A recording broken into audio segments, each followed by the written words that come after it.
Chapter 1. The Impossible Crime on Chapel Row. It was in the waning days of a wet November that the case of the crying clock first came to the attention of my friend Sherlock Holmes. London, at that hour, had grown mean and damp. A cloying mist slithered through the streets of Baker Street and clung to the windows like forgotten lace. It was precisely the sort of morning Holmes considered stimulating, what he called a day for murder, or at the very least theft.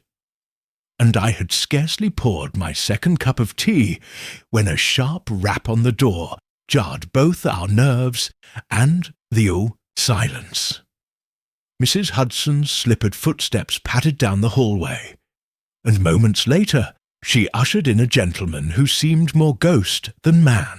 His coat was soaked, his eyes rimmed red, not from weeping but lack of sleep, and he carried under one arm what appeared to be a finely carved wooden clock, its minute hand frozen at 2:17, and beneath its glass a hairline crack webbed the dial like an old scar. "Mr. Holmes," the man said breathlessly, I beg you, whatever fee you require, I shall meet it. There has been a death in my household, but the police refuse to see it for what it is." Holmes gestured for him to sit, his expression sharpening, as it always did when the air hinted of mystery. "Start at the beginning, if you please. Your name and the circumstances that brought you here." "My name is Felix Armitage. I live at number 6, Chapel Row, Kensington. 2 nights ago, my aunt, Miss Judith Armitage, was found dead in her bedroom, locked from the inside, the window bolted, the fire gone out. The cause, they say, was a stroke." "And you disagree?" I asked. "I do, sir," Armitage said, his knuckles whitening around the frame of the broken clock. "She was in fine health, lucid, even cheerful. But it's the clock, this damned clock. It was in the hall outside her room. At exactly 2:17 every morning since her passing, it emits a low mechanical wail. No gears turn, no springs move, yet the sound, a dreadful sobbing moan, fills the entire house." Holmes leaned forward. "A sobbing clock?" "Yes. I awoke to it again this morning. When I ran to inspect it, the sound had stopped, and the time had frozen once more at 2:17. That was when I noticed the crack." He ran a hand through damp hair. "I know how it sounds. I'm not mad. But something foul has happened, and I fear I am next." Holmes accepted the clock with great delicacy, holding it up to the light, then to his ear. He turned it over, tapping the back panel lightly with the tip of his finger. "Watson, what do you make of this?" I examined the piece carefully. "Exquisite craftsmanship. French, perhaps. 19th century. The casing is walnut, and the inlay is silver. But nothing I can see would account for sound without movement." Holmes smiled thinly. "Just so. And you say this sound occurs only at 2:17, each night since her death, and the circumstances of Miss Armitage's demise, was anything disturbed in her room?" "Nothing. No sign of struggle, no tampering. The window was sealed, the fireplace ashes cold. Her jewellery was untouched. The doctor insisted on natural causes." Holmes glanced toward the window, where fog curled like pipe smoke across the glass. "Tell me, Mr. Armitage, did your aunt have enemies? Visitors?" "None, save for family, and we were few. Myself, my cousin Eliza, and a housekeeper named Mrs. Humber." "Your cousin resides with you?" "She moved in last spring.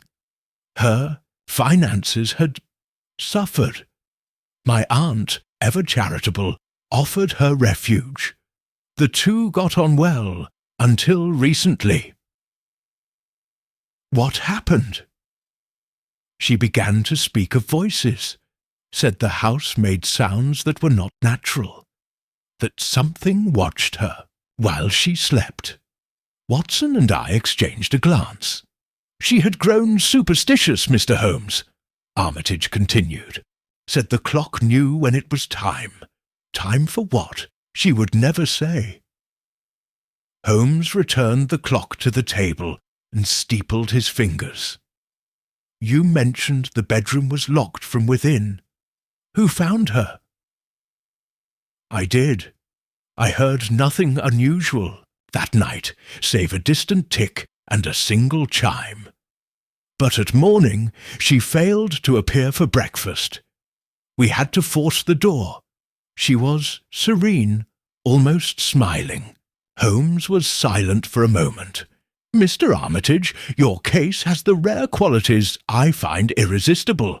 A dead woman in a sealed room. A weeping timepiece, murmured threats and nervous whispers. I accept." Armitage's expression flickered with relief. "I shall visit your home at once," Holmes said, standing. "Watson, fetch your coat. This promises to be a most curious morning." Less than an hour later, we stood before the ivy-strangled gate of Chapel Row, a series of Georgian houses set slightly back from the road, their upper windows glaring like blind eyes through the mist. Number 6 stood at the end, its brickwork blackened by time and neglect, though the curtains twitched as we approached, and the ironwork gleamed, oddly polished. Inside, we met Mrs. Humber, a woman of hawkish build and severe brow. She looked us over with a gaze like needlepoint, and spoke with clipped efficiency.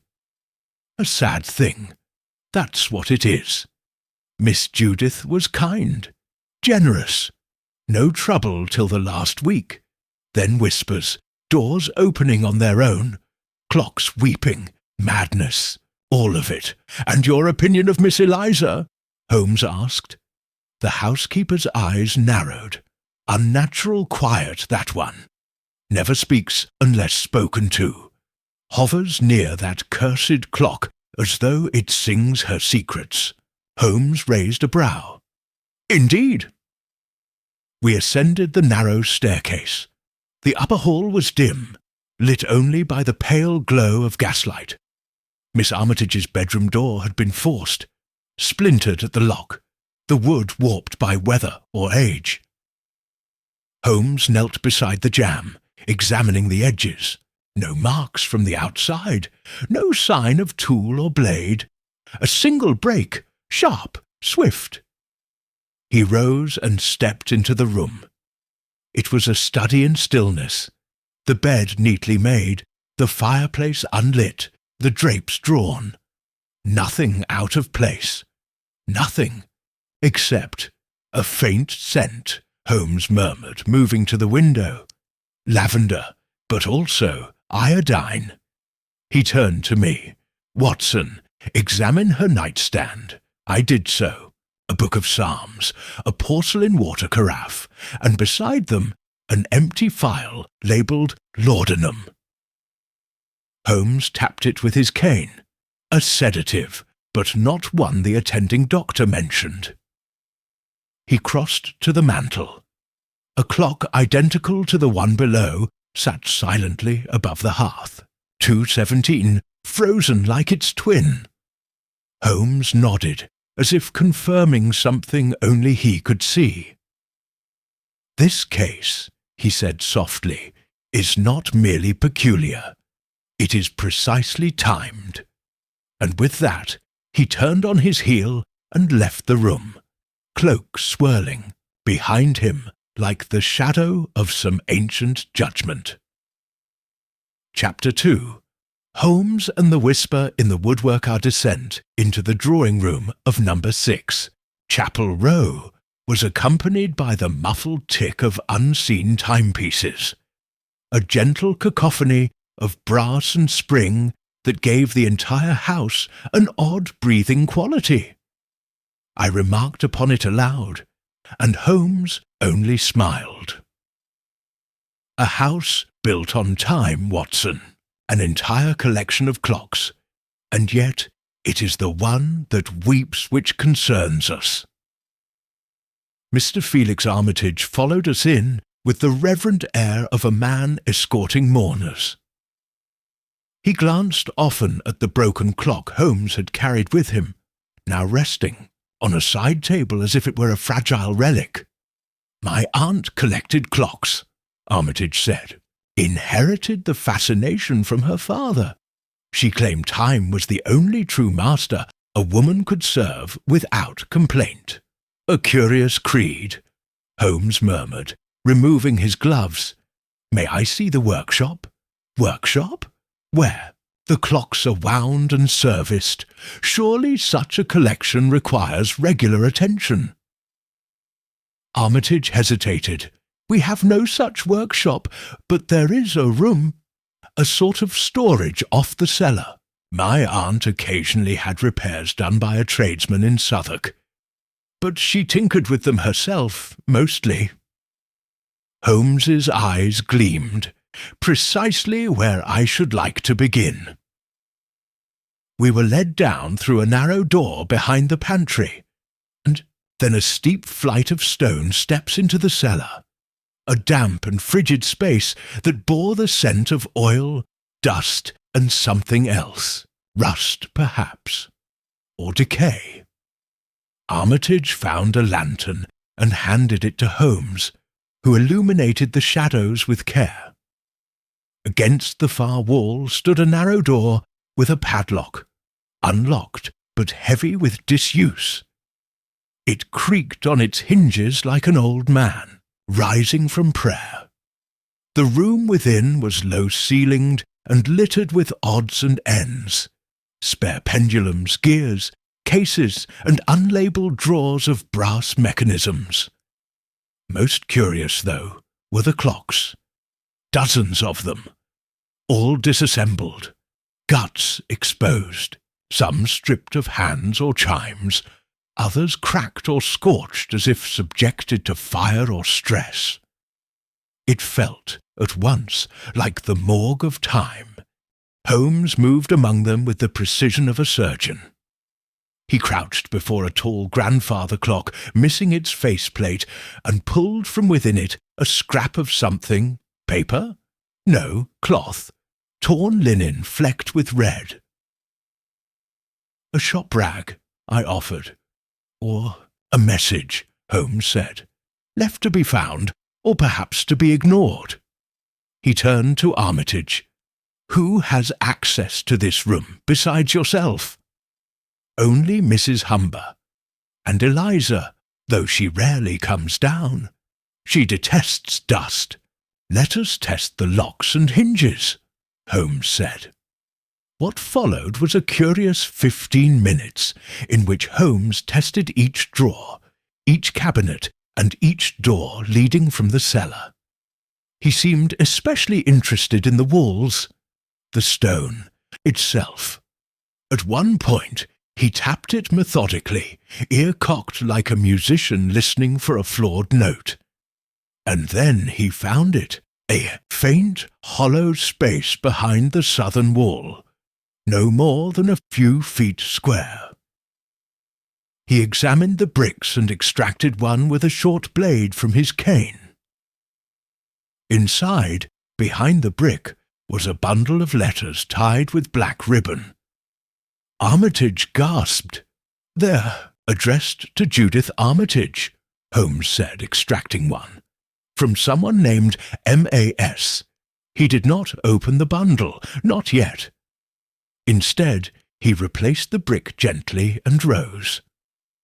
"Curious indeed," he said. "Mr. Armitage, we must speak with your cousin Eliza. She's not well this morning. She complained of a headache and remains in her room." "All the better," Holmes replied briskly. "Unwell persons speak with fewer pretences."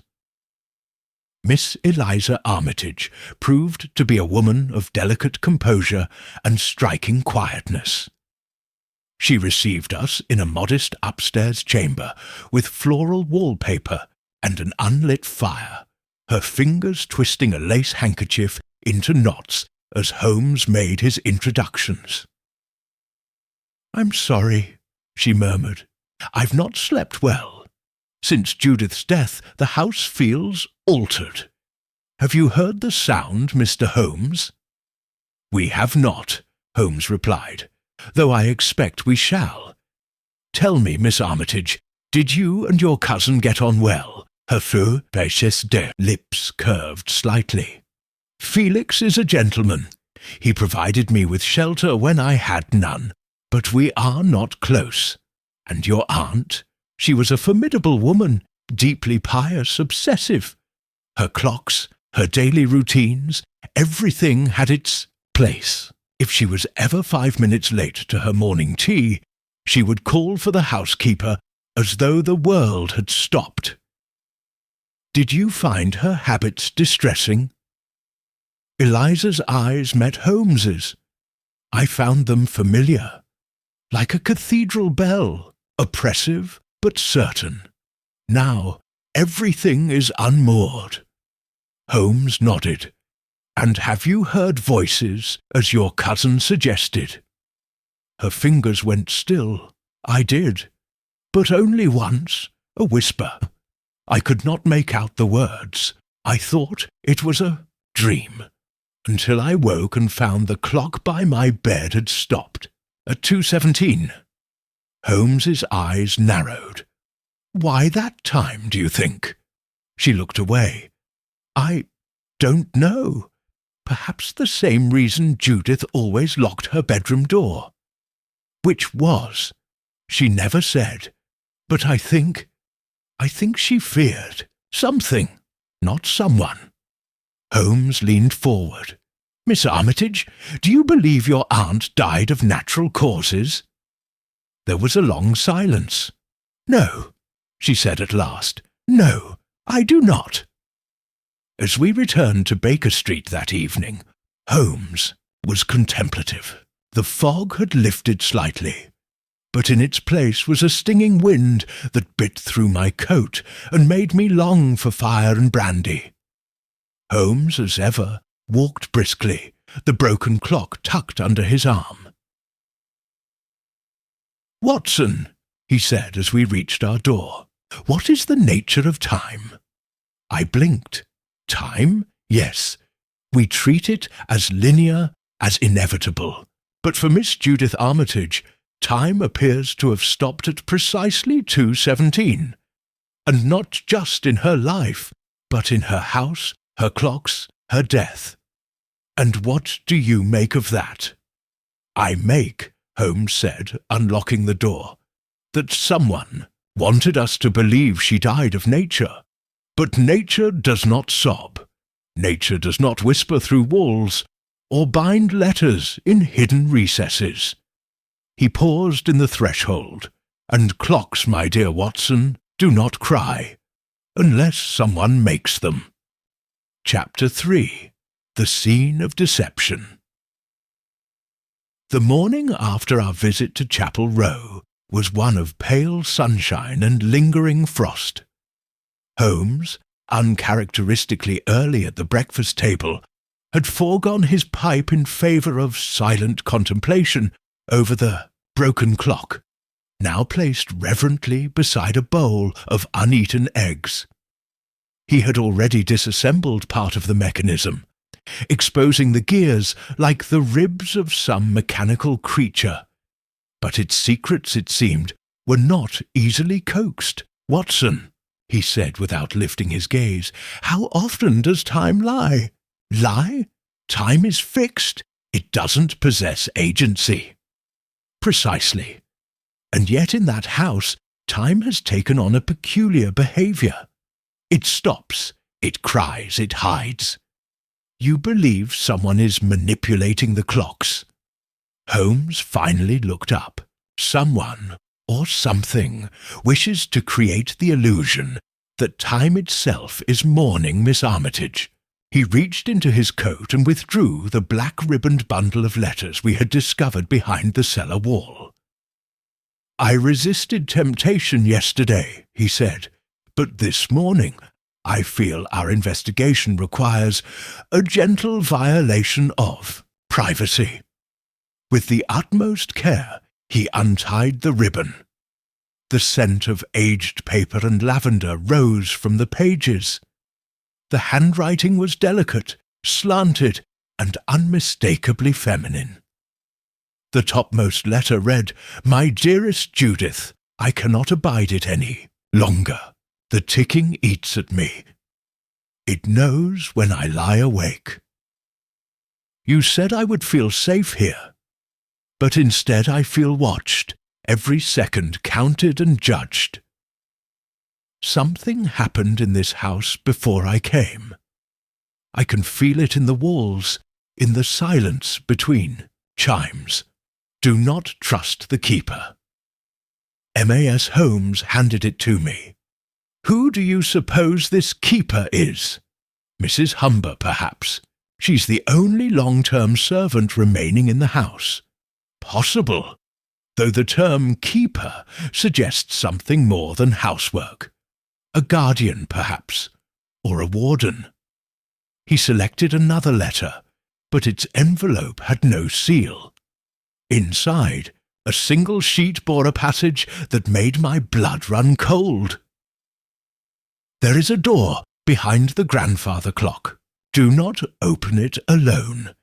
If the sobbing starts again, leave at once. I tried to lock it, but it always finds a way back. Time does not forget."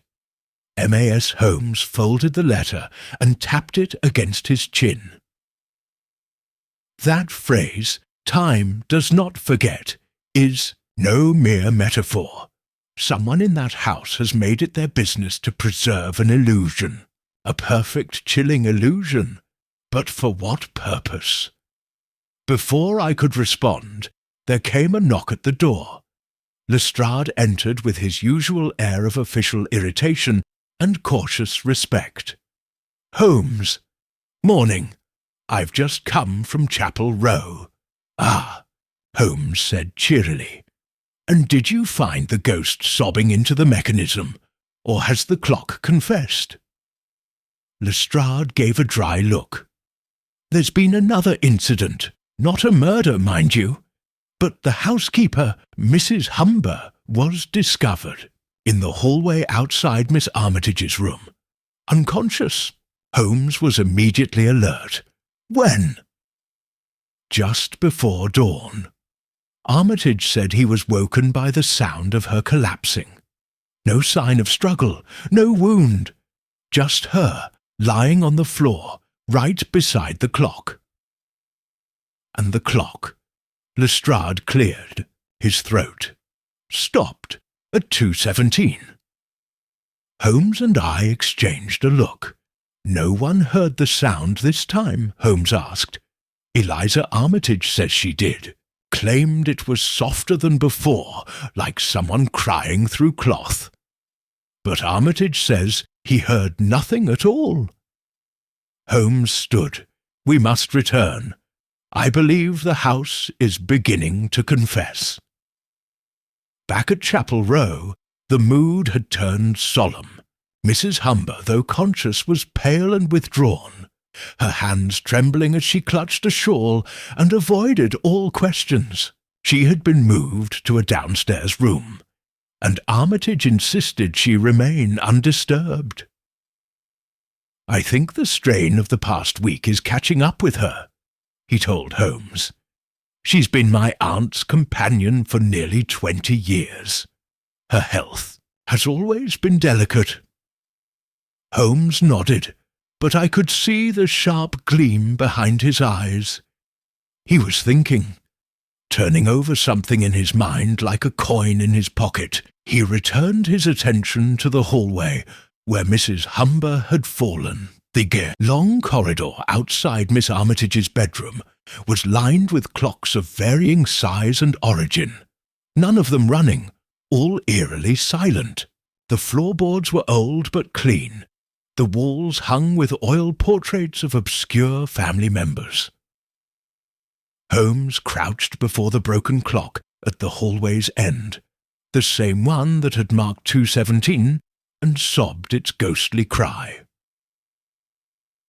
"It's the same as the one we examined yesterday," I whispered. "Same model, same cracked face." Holmes opened its back panel again and examined the interior. "This gear," he said, pointing with the end of a matchstick, "is newly installed. Look here, clean brass among the rusted core, and beneath it—" He extracted something with a pair of tweezers. "A strand of hair," he said. "Human, curled, dyed black. A woman's then, almost certainly, and planted deliberately. See how it was looped around the winding key. A message, perhaps, or a warning." He stood and turned toward the large grandfather clock halfway down the hall. "Watson, help me shift this." It took both of us to ease the old wooden behemoth from the wall. Behind it there was indeed a door, small, narrow, almost child-sized, with no visible knob, just as the letter described. Holmes murmured, "Fetch a lantern." With Lestrade watching, Holmes examined the edges. There was no lock, only a sliding bolt embedded into the floor. He slid it open and pulled the door gently inward. Inside was a narrow shaft of darkness, musty with the scent of old stone and mould. Steps led downward, but unlike the cellar we had visited, these were carved directly into earth, an older structure, forgotten even by the current occupants. "Hidden passage," Holmes whispered. "Watson, stay here. If I call, follow.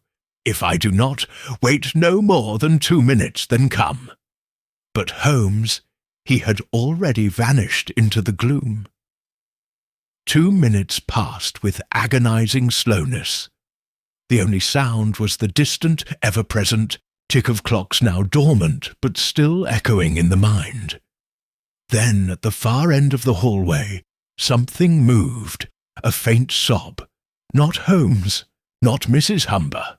A sob, damp, inhuman, like wood moaning beneath a weight. I moved toward the door, and then Holmes emerged, brushing cobwebs from his shoulders, his expression grim. "Well?" I asked. He held something in his hand. A torn piece of velvet, red, old, stained. "I believe, Watson," he said softly, "we have just found the missing piece of time." Chapter 4.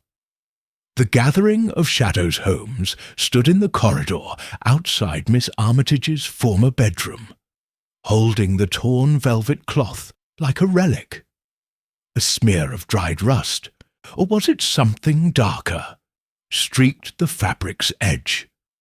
The grandfather clock, now pushed aside, revealed that the hidden stairwell led to more than dust and darkness. "I have been down there," Holmes said, voice low, "and I have seen what lies beneath this house. It is not a wine cellar, nor is it storage. It is older, Watson, older than the house itself. Stonework predating Georgian architecture, perhaps even Tudor. What did you find?" "An old chamber," Holmes said, eyes narrowing. "Circular, perhaps 8 feet wide. The walls lined with shelving, some still holding remnants. Small vials, a child's wooden doll missing a head, a rusted chime, mechanism. The air was thick with damp, but the floor was recently disturbed. Something or someone has been there recently." Lestrade, who had stayed back during Holmes's descent, now joined us. He squinted toward the narrow passage. "You think someone's been using that room?" "I think someone never stopped," Holmes replied. A silence followed. Even Lestrade seemed unsettled. "Watson," Holmes said, turning back towards the main staircase, "it is time we spoke to all the residents together. The truth is close, but first we must let it walk the room." An hour later, the drawing-room at Chapel Row had the heavy air of a family tribunal. Eliza Armitage sat by the hearth, back ramrod straight, her pale hands folded atop her lap. Felix stood behind her, arms crossed. Mrs. Humber, now seated with a cup of weak tea, looked like a bird that had flown too long in a storm. Holmes took up a position near the tall window, its light catching on the cracked clock face, placed deliberately on a side table. I stood just behind him. "Ladies and gentlemen," Holmes began, "I shall be direct. There is something wrong in this house, not just in its walls, but among its people. A woman lies dead under circumstances that defy the ordinary. A clock mourns in the night. A hidden stairway leads to a forgotten chamber, and someone within this household does not want that chamber found." Eliza's expression didn't change, but her gaze flicked sharply toward her cousin. Felix frowned.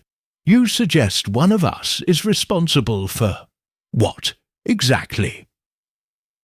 "For an elaborate illusion," Holmes replied, "for creating fear through precision, timed events, spectral sounds, the manipulation of sleep and memory. That takes cunning, access, and above all, motive." Mrs. Humber's teacup rattled softly against its saucer. "Sir, I've worked here all my life. I'd never harm Miss Judith. She trusted me." "I do not doubt your loyalty," Holmes said gently. "But loyalty can be used. Tell me, who besides you knew of the passage behind the clock?" The housekeeper hesitated. "Miss Judith did, and her father, years ago. He used to say it was once part of an older house. I never went down there, not after the rats. Did your master, the late Mr. Armitage, know of it?" "He did, sir. But he bricked it over during renovations. Judith must have reopened it." Holmes nodded slowly. "Mr. Armitage," he turned to Felix, "you've been in this house how long?" 7 years, and in all that time you never discovered the hidden passage. I knew the grandfather clock wasn't flush with the wall, but I assumed it was due to the moulding." Holmes looked unconvinced.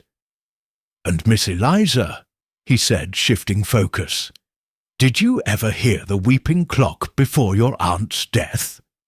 She hesitated. "No, only afterward." "And what do you make of it?" She glanced toward the timepiece, then away. "I think someone wants us to believe the house is cursed." "Correct," Holmes said, stepping forward. "Someone wants you to doubt your senses, to remember Judith Armitage as mad or haunted rather than what she was, suspicious." Holmes moved to the broken clock and opened its back. "This gear," he said, "was newly replaced. Inside, I found a hair, dyed, coiled, unmistakably planted. It wasn't left accidentally. It was a signature. Someone wanted us to know a woman had touched this clock." He turned back to the room, which raises a question. Who in this household has both access and skill enough to modify the workings of a clock? "I certainly don't," Felix said, sounding defensive. Holmes nodded. "Of course not. You hired others to maintain the clocks, including a Mr. Edison, I believe, from Southwark." Felix blinked. "Yes, he came once every few months. Dear, your aunt kept a ledger, did she not?" Felix nodded. "I've already examined it," Holmes said. Mr. Edison's last visit was 6 months ago. Yet this gear," he tapped the clock, "was no more than 2 weeks old. So either he returned in secret or someone else replaced it. I don't understand," Eliza said quietly. Holmes studied her. "Then allow me to assist. A woman came to this house last year, M.A.S., whose letters we found hidden beneath the cellar bricks. She feared something in this house, something that ticked and watched and mourned. She tried to flee, but left traces of herself in a place no visitor should have found, the hidden chamber below." He held up the velvet scrap. This was hers, or perhaps Judith's, but it did not fall there by accident. She was lured there. Felix stood. "This is madness." Holmes tilted his head. "Is it? Or is it the final act of a drama rehearsed in silence and shadows?" Lestrade cleared his throat. "Are you saying there was a murder?" "I am saying," Holmes replied, "that the evidence points to something deeply orchestrated. Miss Judith Armitage may not have died from a stroke. She may have been silenced, and whoever engineered her fear, whoever planted the sobbing mechanism, the hair, the gear, knew she was close to uncovering something." A clock in the corner, long dormant, gave an unexpected tick. Eliza gasped. Mrs. Humber dropped her cup. Holmes smiled. "Even the clocks are beginning to speak," he said. "We must only learn to listen." That night, back in Baker Street, Holmes stood before our fireplace, arms folded.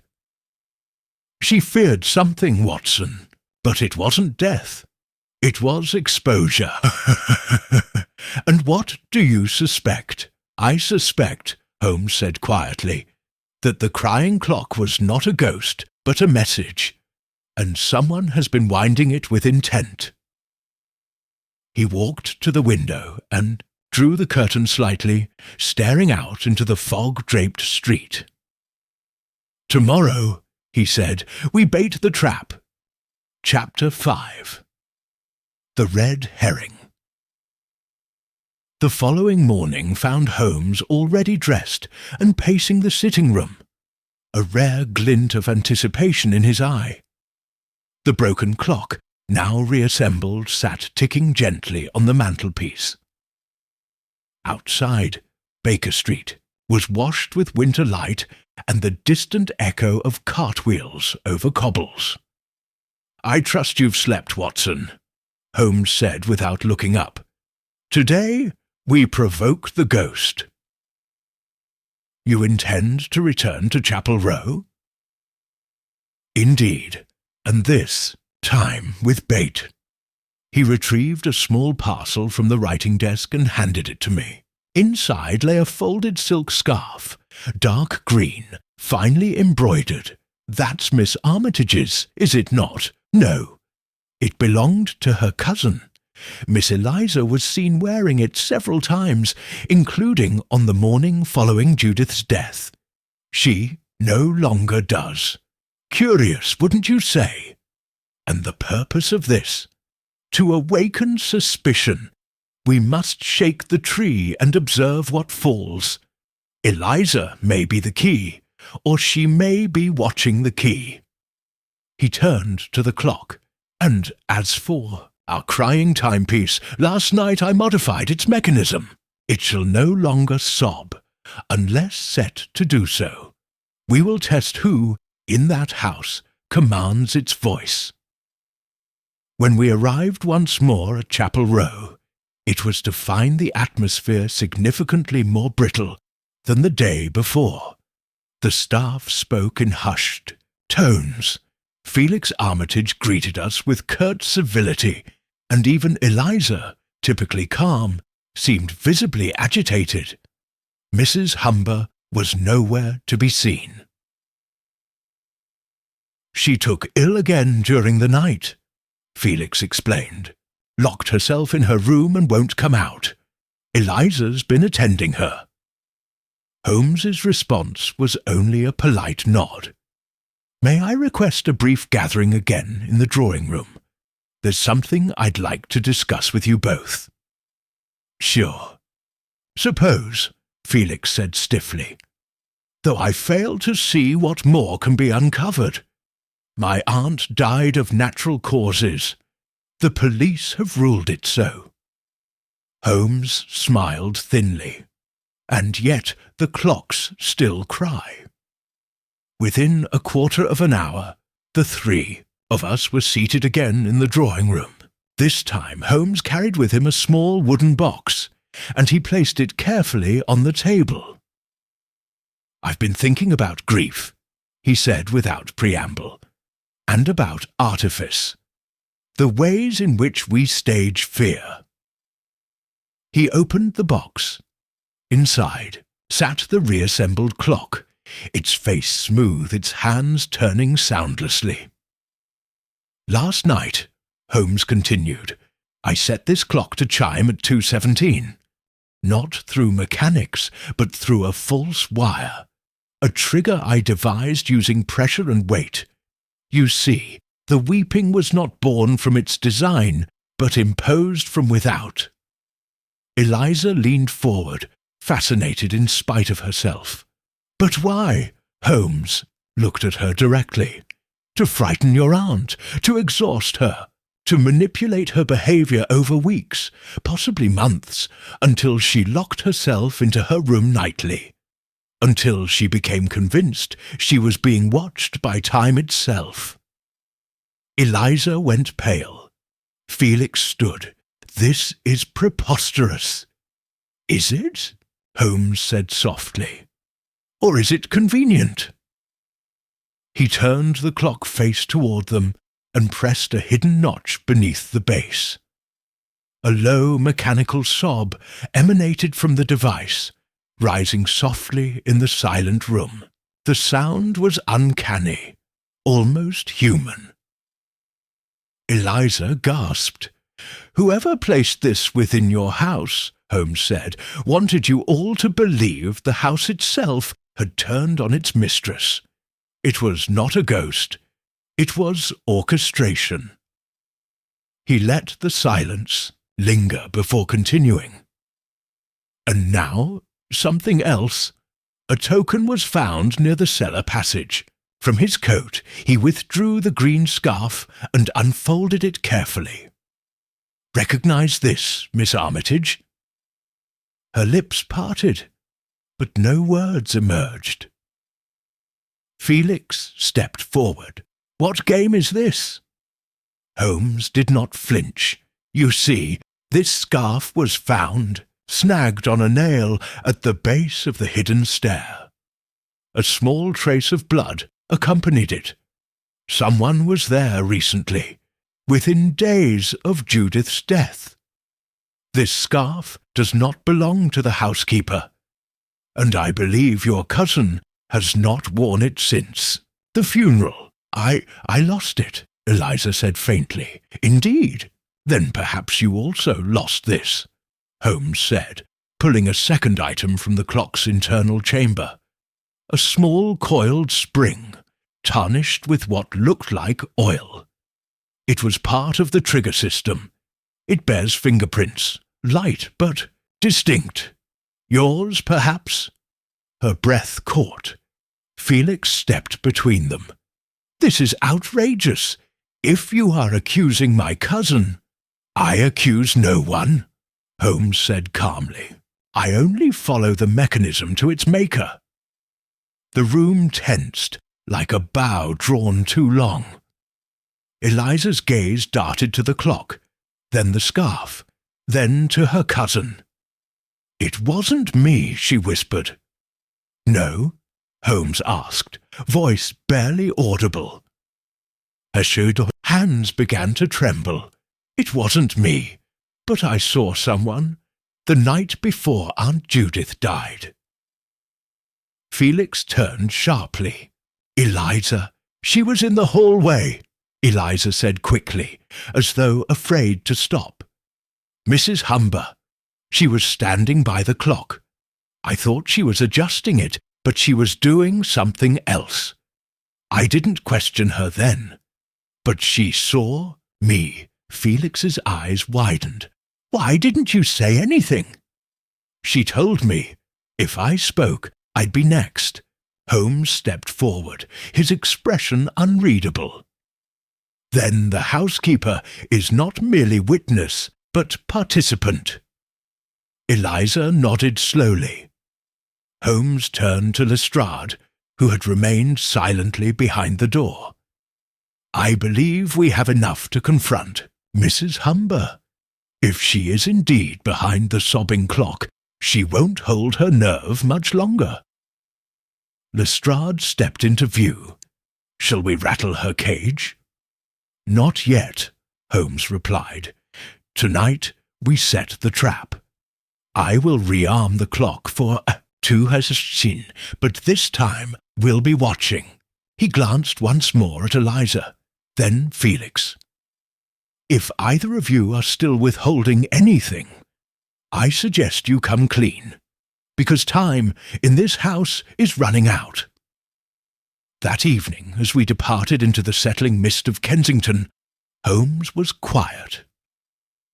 I finally broke the silence. "You believe Eliza?" "I believe she saw something, but I do not yet believe she told us all. And Mrs. Humber? She is not the mastermind, but she knows who is." He paused at the corner and looked back toward the dark silhouette of Chapel Row. "The clock may sob," Holmes murmured, "but tonight we shall see who listens to it cry." Chapter 6. A Hidden Inconsistency. The wind that night blew bitter and strange, as if it too had secrets to murmur down the damp alleys of Kensington.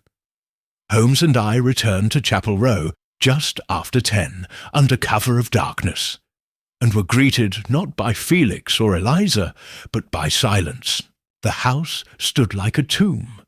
No light, no motion, only the hush of sleeping stone. Holmes, moving with surgical precision, carried with him a small leather case containing wires, a silver whistle, and a fresh candle. The rearmed clock, already configured to emit its mechanical sob at precisely 2:17, sat once again in the upstairs hallway outside the late Judith Armitage's room. "It is no longer the sound itself I care for," Holmes murmured as we ascended the stairs, "but who answers it?"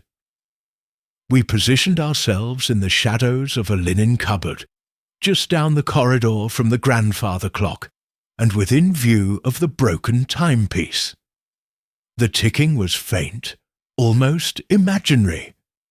The hallway lay wrapped in gloom, lit only by the gaslight's dying breath. We waited. Time, that ever-patient conspirator, passed in heavy minutes. The household remained still. I found my thoughts drifting, unbidden, to Judith Armitage, her final night, the expression of strange serenity in death, and the fear that must have preceded it. What had she seen, or known? Then, precisely at 2:17, the clock began to cry. It was no ordinary chime, nor any sound that could be mistaken for mechanical failure. It was a low, sobbing wail, so perfectly pitched it might have been a child weeping behind the walls. The sound shivered across the plaster and into our bones, but more than the sound, we watched the hallway. At first, nothing. Then, footsteps, soft, slippered. A figure emerged from the shadows at the far end of the hall. Eliza Armitage. She moved like someone under enchantment, slowly, her face pale and blank in the low light. She did not glance left or right. Instead, she walked directly to the crying clock. Holmes tensed beside me, but made no move to reveal himself. Eliza knelt. She opened the clock's rear panel with practised ease. Her fingers moved with certainty, not confusion or curiosity, but purpose. Then came the voice. "You were told not to meddle. We started, both of us." The voice had not come from Eliza. It had come from behind her. Mrs. Humber emerged from the side stairwell, wrapped in a thick shawl, her expression grim. "Go back to your room," she said. "This has nothing to do with you now." Eliza stood slowly. "You made me lie. To Felix, to Holmes. You told me she was just sick. She was sick. Sick with suspicion, sick with guilt. She wasn't meant to live this long." Holmes moved, forward now, quickly, his presence breaking the tension like thunder. "Indeed," he said, "and I suspect the clock was meant to hasten her end." Mrs. Humber gasped, but did not flee. Holmes continued, his voice low. "You drugged her tea, not once, but nightly. Laudanum, perhaps something stronger, just enough to fray the mind. And each night you triggered the sound, a sob in the walls, a haunting that Judith Armitage was bound to believe. She'd always been precise, obsessed with time, afraid of loss. You used her own fears against her." Mrs. Humber's face crumpled, but she did not speak. Holmes turned to Eliza. "You knew more than you admitted. You feared Mrs. Humber, yes, but you also feared exposure. Judith left a portion of her estate to a name not recorded in the family will, a name we now know as M.A.S. Eliza looked down. "Margaret Ann Sullivan," Holmes said, "a young woman who briefly lived here last year. A companion, perhaps more. She disappeared suddenly. Judith told no one, but she kept the letters." Eliza's voice cracked. They loved each other. Aunt Judith was going to change the will, but she wanted to protect Margaret from scandal. She promised to make things right. "But someone else had other plans," Holmes said, glancing toward Mrs. Humber. "You disapproved, didn't you? You saw Judith's affection as corruption." "She ruined this house," Mrs. Humber spat. "Her father would have never allowed it. He left this place in order, in legacy, in time. She threw it all away for some girl she'd known, a season. And so you set a plan in motion," Holmes continued. "Drive Judith mad, make it seem natural, leave no mark, and when Margaret returned—" "She never did," Mrs. Humber interrupted, suddenly rigid. "Judith locked her out. She begged at the door. I told her to leave, and then I never saw her again." Holmes stepped closer. "But she left something, didn't she? A scarf, a message, and blood." Mrs. Humber's expression wavered. She must have tried to return through the passage. Maybe she fell. "Judith sealed the stair after. I found the body later, buried it, below." There was a long silence. Eliza turned away, tears in her eyes. Holmes finally spoke, voice cold and clear. "You buried her beneath the house, but you left the clock to cry for her. A guilt you couldn't silence." Mrs. Humber slumped into the hallway chair. "I never meant to kill her." "No," Holmes said softly, "but you ensured Judith died alone, and in fear." Lestrade appeared from the lower stairs, having heard enough. "We'll take it from here, Holmes." Mrs. Humber didn't resist. Later, back in the room where it had all begun, Holmes stood once again before the crying clock. "She weaponized time," he murmured. made a ghost out of seconds, all to preserve her version of order." "And Eliza?" I asked. "Is she innocent?" Holmes was quiet. Then, "She was a witness who chose silence. That is not the same as guilt, but it is not nothing." He reached for the winding key and turned the clock's hands forward. No sound came.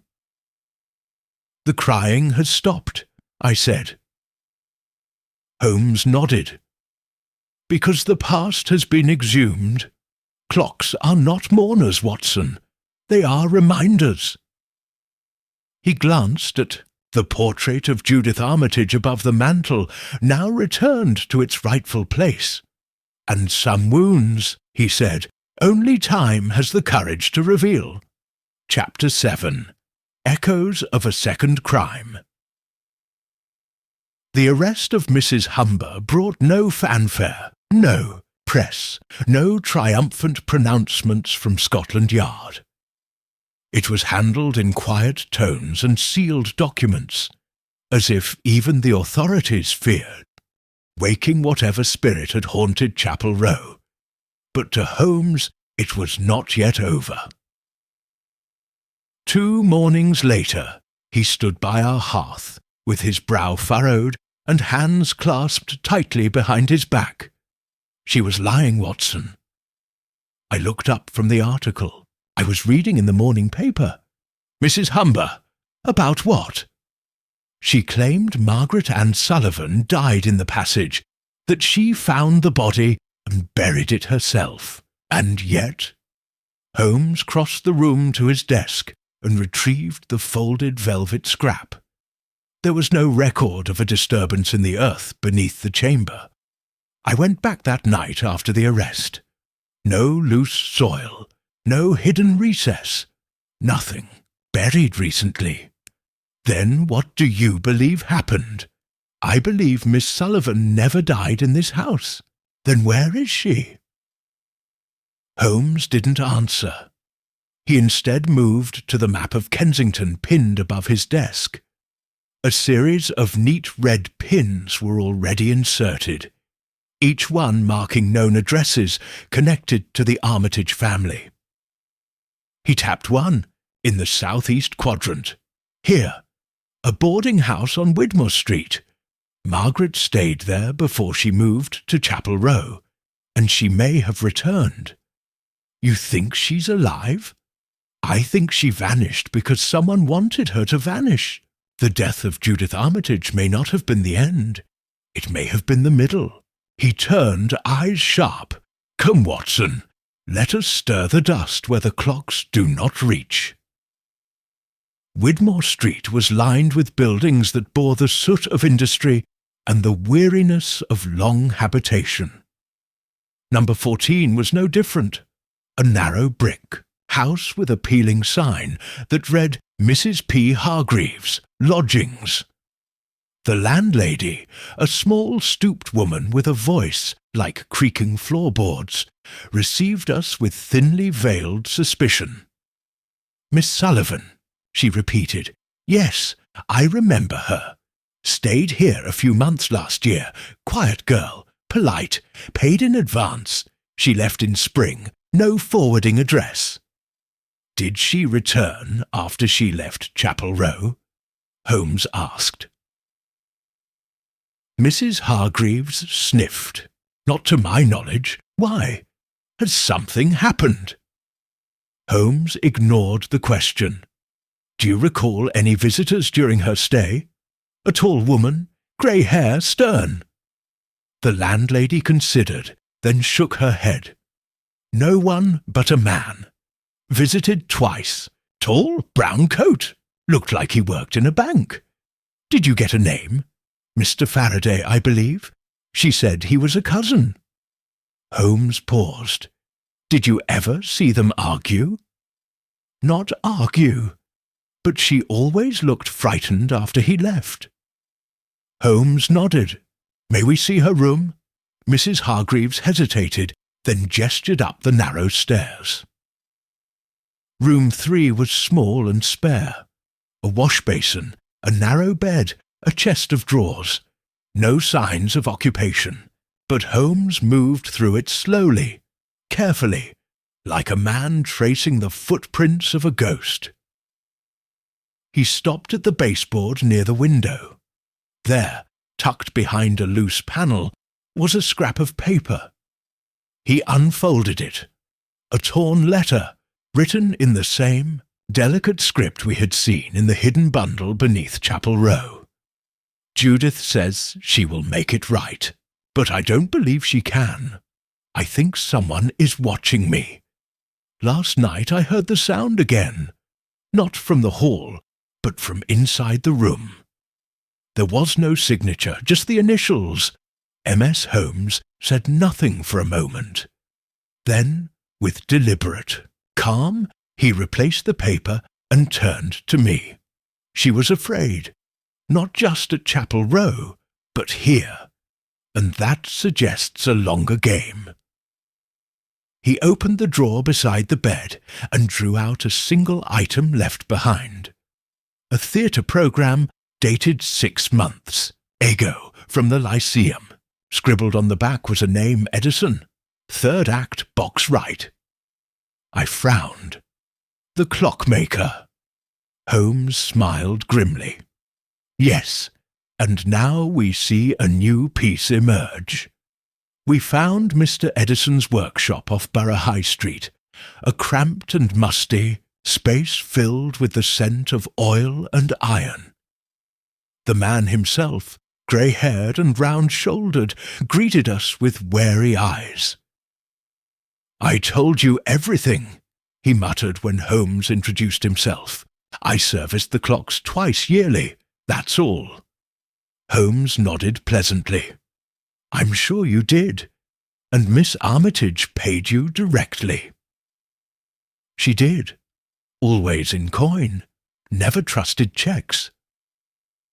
"And what of Margaret Sullivan? Did you ever see her at Chapel Row?" Edison's brow furrowed. "The niece's companion, once. She came here to fetch a winding key. Said one of the clocks had gotten stiff. She was polite, but nervous." "Did she say which clock?" Edison hesitated. "One in the upstairs hallway," he finally said.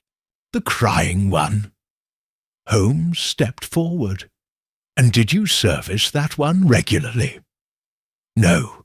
Miss Armitage said it ran on its own schedule." Holmes's voice turned sharp. "And did you, Mr. Edison, visit her niece Eliza after the funeral?" Edison blinked. "No. Why would I—" Holmes pulled the spring from his coat, the one recovered from inside the clock. "Because this part wasn't made for that model. It's one of yours, custom fitted." Edison paled.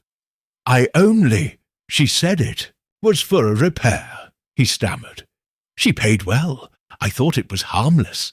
Holmes's gaze darkened. "You were used. The sobbing clock was no accident. Someone instructed you to make a trigger." The man's hands trembled. "I didn't know what it was for. I swear. It was just a sound mechanism, like for a toy. Theatre. A toy theatre that mourns," Holmes murmured, "and manipulates." He turned to me as we exited. "Eliza may not have killed Judith, but she orchestrated fear, and perhaps Margaret Sullivan's silence too. You think Eliza's behind it all? I think she knows more than she claims, and she's about to lose control of her stage." That night, Holmes sat alone at Baker Street, surrounded by the ticking of the old travel clock he often wound when deep in thought. "She built the illusion," he said quietly. "But the second act begins now. Someone else knows the truth, and they're ready to strike again." Chapter 8. Holmes tests a theory. Rain fell steadily over London that evening, soaking the streets and cloaking the lamps in an amber haze. Inside 221B Baker Street, Holmes was assembling a most curious contraption on the table. A miniature pendulum housed in a shallow wooden box, connected to a pressure-sensitive spring and a wire mesh no thicker than a hair. I watched with growing intrigue. "What is that?" I asked. "A device to test human expectation," Holmes replied without looking up. "We shall call it the parlour apparition." "Another trap?" "A mirror, Watson. One that reflects what the viewer believes. To be real, if I am right, our suspect has been manipulating perception, not just through clocks or rooms, but through the fears of others. I intend to see how far that manipulation reaches." He finished the final connection and shut the box. The device gave a faint click, then fell silent. "Now," he said, standing, "we return to Chapel Row, and this time we will not observe, we will provoke." We arrived just after 9. The rain had eased, but the sky remained low and brooding. Felix Armitage met us at the door, surprised but not displeased. "You're back again," he said warily. "What is it this time? Another broken clock?" "In a sense," Holmes replied smoothly. "But tonight I require a bit of theatre," opened his case and revealed the pendulum device. "With your permission, I'd like to place this in the drawing room. It will simulate quite harmlessly the sobbing sound that has so disturbed your household. The purpose is to observe reactions." Felix frowned. "And to what end?" "To determine who hears a ghost and who expects to." After some hesitation, Felix agreed. Eliza, when she joined us minutes later, said nothing. Her eyes flickered toward the device, then quickly away. "It won't damage the house?" she asked. "Only illusions," Holmes replied. At 10 o'clock, the drawing room had been staged precisely. The curtains drawn, the lights dimmed, the mechanism hidden beneath a modest writing desk, its activation set to begin just after 10:15. Holmes, Lestrade, Eliza, Felix and I took our seats around the room. Conversation was light at first, forced. Felix offered brandy. Eliza declined. Holmes sat perfectly still, his gaze distant, as though waiting for the arrival of something inevitable. Then, at precisely 10:17, it began. A faint whimper came not from the hallway, but from beneath our feet, low, muffled, yet distinctly human in its cadence. A child's cry, choked and rhythmic, rising just above the room's hush. Eliza flinched. Felix stood. "What is that?" "You tell me," Holmes said quietly. Eliza looked pale, her lips parted. She rose halfway from her chair. "It's the sound, the same one." Holmes nodded slowly. "You recognize it?" She hesitated. "Of course I do. That's why you brought us here, isn't it? To prove it?" Holmes didn't reply. Lestrade stepped forward. "Miss Armitage, you're certain that's the same sound you heard before?" "Yes," she whispered. I think so." "But you never heard it in this room, did you?" Holmes asked gently. "No," she said. "It was always in the hall or upstairs." "Then how do you recognize it so clearly?" She faltered.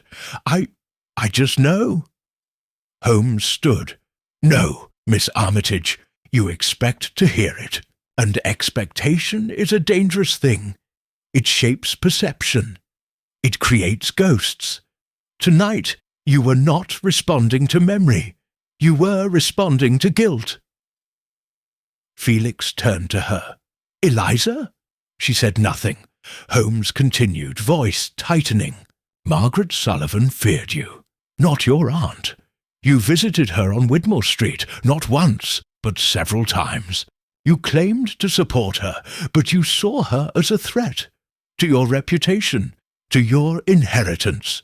Judith was planning to name Margaret her heir, wasn't she?" Eliza looked stricken. "She said she might, but I never believed you believed." "Enough," Holmes cut in, "to begin a quiet campaign, whispering doubts, turning Judith's mind against the one she loved. And when that wasn't enough, you enlisted Mrs. Humber to push further. You had her plant the sobbing mechanism. You suggested it would frighten your aunt, nothing more. But Mrs. Humber, ever devout, believed she was purging the house of sin. I didn't know she would go that far," Eliza said, her voice shaking. "I swear it. I never wanted Judith dead." "But Margaret?" Holmes asked softly. "What happened when she tried to return?" Eliza looked away. "She wouldn't leave. She said Judith was calling her back. She wanted everything, the house, the name. She said I was nothing to Judith. And so you arranged a meeting in secret," Holmes said. "A reconciliation, you claimed. But she never made it past the threshold." "I didn't kill her," Eliza cried suddenly. "I just told her to meet me at the side entrance. I waited for hours. She never came." Holmes regarded her, unmoved. "Then where did she go, Miss Armitage? Because she did not return to Widmore Street, and she never left London." Eliza trembled. "I don't know. I swear to you, I never saw her again." For a long time the room was silent. Then Lestrade spoke. "We'll need a formal statement and a search of the house, top to bottom." Holmes nodded. Eliza said nothing. She looked not guilty, but hollow, as though something inside her had finally collapsed. Later, as Holmes and I walked back through the fog-drenched streets of Kensington, I asked, "Do you believe her about Margaret?" "Partly," Holmes replied. "She did not kill Judith, and I do not believe she struck Margaret. But she built the stage, she set the lights, and she let the curtain fall. And Margaret, she may still be alive, but if so, she is hiding, perhaps out of fear or shame, or a belief that no one is looking." He paused beside a lamp-post and lit his pipe. "But I am, Watson. I am." Chapter 9. A second attempt. By the following evening, the case had shifted from a question of death to one of disappearance. Margaret Sullivan's name, though absent from newspapers or police reports, had become the silent pivot on which the entire mystery now turned. Holmes had spent the day in grim focus, dispatching telegrams to various stations, informants, and one particular lawyer who had drawn up Judith Armitage's amended will, though the document had vanished after her death. At dusk, we returned once more to Chapel Row. Rain speckled the windows, and the mood inside the house was tighter than ever. Felix had taken to locking his bedroom door. Eliza had grown withdrawn, speaking only in clipped sentences. Mrs. Humber's room remained sealed since her arrest, its contents untouched. Holmes requested that we revisit the passage beneath the grandfather clock. "There's one question left unanswered," he said. "Not how Judith died, but who else has been down there since?" A lantern in one hand and his revolver discreetly in the other, Holmes led the descent. The carved stone stairwell swallowed the light whole, entstand, I could not help but shiver as we returned to the circular chamber below. What we found was different. The room had been disturbed. Dust patterns once undisturbed for decades now bore the mark of hurried movement. A shelf had been knocked over. One of the older wall brackets, formerly home to a rusted gear, was gone entirely. Holmes crouched near the centre of the floor and touched something small. "Wax," he murmured. "A candle?" I asked. "Recently used. The wax is soft. Someone was down here within the last 12 hours. He stepped to the eastern wall, where bricks had been pried loose in a clumsy effort to create a cavity. Within, he found only dust and a piece of cloth, no larger than a handkerchief, bearing the same embroidery we'd seen on Judith's linens. Holmes straightened. Someone is searching for something, or someone. But what could they believe is still hidden? He didn't answer. Instead, he examined the chamber ceiling. "Watson," he said at last, "do you notice anything odd about the air?" Blinked. "It's colder than before. And drier," he added. "The moisture's being drawn somewhere. There's airflow here, from above." He tapped a section of the ceiling with the butt of his cane. It produced a hollow thud. "There's space overhead," he said, "a gap between floors, perhaps built during the original foundation. If someone wanted to hide, before he could finish, a scream tore down through the stairwell. High, female, panicked Eliza." Holmes was moving before the echo faded. We reached the second floor in seconds, taking the steps 3 at a time. Felix was already in the hallway, white-faced and clutching the balustrade. "She's gone," he said. "She was in her room. I went to fetch her for supper. The window's open. Her shawl's still here, but she's gone." Holmes examined the room with clinical calm. The bedsheets were rumpled. A book lay on the floor. The window was indeed open, but no rain had entered. The sill was dry. No prints, no disturbance to the ivy growing just beneath it. "She didn't leave by the window," Holmes said. "Someone wanted us to think she did." He turned to Felix. "Did you hear anything else?" Felix shook his head. Just the scream, and then silence. Holmes stepped into the hallway. I followed. He paused at the weeping clock. It was silent. Then, click! Soft whimper emerged from its casing. Holmes moved with lightning speed, opening the back panel and reaching into the mechanism. This time, he withdrew something else. A small silver bell, tied to a thread that trailed behind the inner workings. He pulled gently. The thread ran into the wall itself. "Watson," he said softly, "we have been following wires and gears, but someone else has been following the house." He turned to Lestrade, who had arrived moments before with a constable in tow. "We need a search team.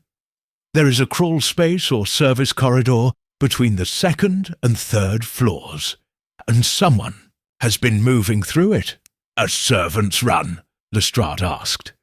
"Or a trapdoor from another era," Holmes replied. "I believe Eliza is still in the house." The search took nearly an hour. At first, nothing, until Holmes discovered a narrow panel behind a bookshelf in the master bedroom. It was cleverly disguised, nearly seamless against the wood. A nudge on the left-hand edge caused it to release with a sigh. Behind it lay a narrow stone corridor, barely wide enough for a man to pass. The air was still and dry. thick with old timber and laced with dust. We lit 2 lanterns and proceeded. After 20 paces, we came to a wooden hatch in the ceiling.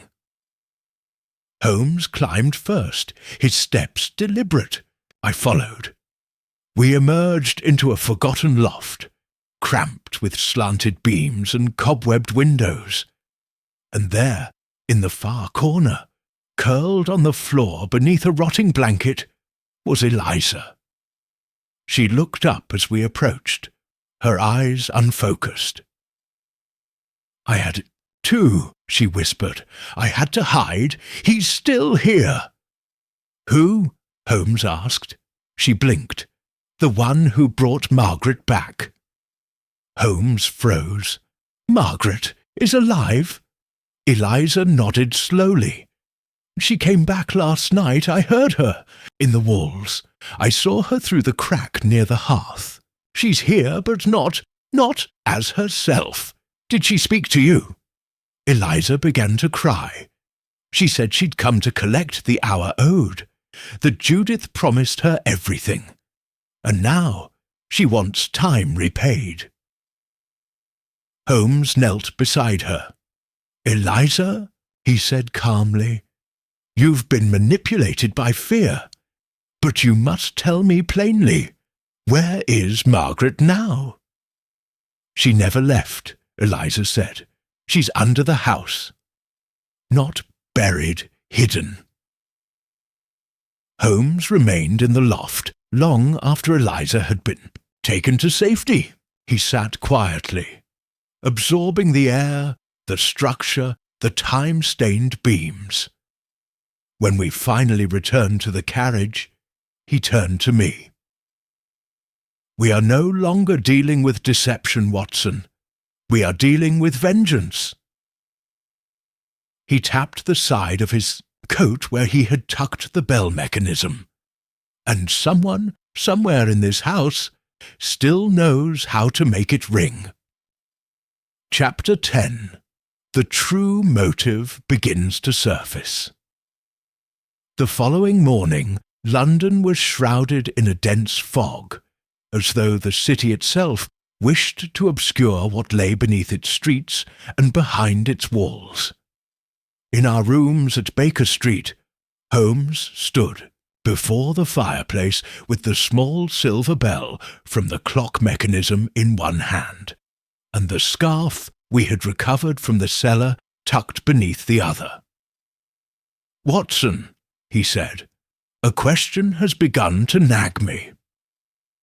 "Only one?" He didn't smile.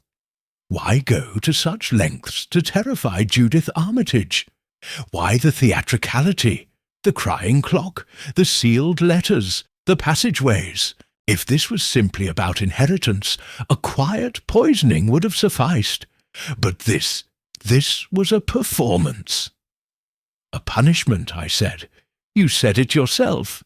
Vengeance." Holmes nodded. "Exactly. Not murder. A message." He tossed the scarf onto the desk. "And Margaret Sullivan, whom we presumed dead, is either still in hiding or has been used, perhaps unwittingly, as the ghost behind the ghost. What do we do now?" "We return to the house," he said, "not to inspect, not to trap, to expose." Chapel Row stood as still and silent as we had left it. Felix greeted us with a cautious nod, eyes ringed with fatigue. "Eliza's been taken to the infirmary," he told us. "She refuses to speak, keeps whispering about hours owed and someone in the walls." "She's safer there," Holmes said. They spoke in hushed tones as we re-entered the drawing-room. Lestrade was already waiting with 2 constables and an inspector's notebook open on his knee. "Holmes," he greeted, "we've finished the initial sweep of the crawlspace. Nothing but rat droppings and mould. No hidden body? No, not so much as a bone." Holmes nodded thoughtfully, then turned to Felix. May I ask one final favour, Mr. Armitage? Of course. I would like access to the chapel records. Felix blinked. Chapel records? You mentioned your family donated the land to the parish across the road. And Judith, devout as she was, kept detailed notes. I believe she may have made arrangements of a very specific nature. Felix hesitated, then crossed to a desk drawer. She kept everything here. Her will, letters, journals.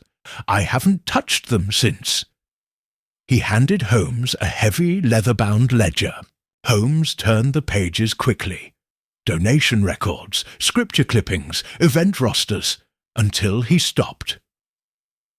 A page had been folded and refolded, its edges soft from handling. He opened it. Margaret Ann Sullivan. Reserved burial. Plot 17B. St. Catherine's Crypt. Entry date April 12th. Notified. No. Holmes tapped the margin. Judith had secured a burial for someone she never declared dead. She expected her to return. Lestrade leaned in, but she never did. Holmes snapped the book shut. Or someone made sure she didn't. We crossed the street to St. Catherine's just after midday. The old chapel was modest, stone, ivy strangled and quiet. A young groundskeeper showed us to the crypt below. Not many come down here, he said, unlocking the iron gate. Mostly old family tombs. I've only ever heard of one reserved. Plot that hasn't been used. 17B. Holmes took the lead, lantern in hand. The crypt was cool and still, rows of unmarked stone benches lined with faded brass plaques.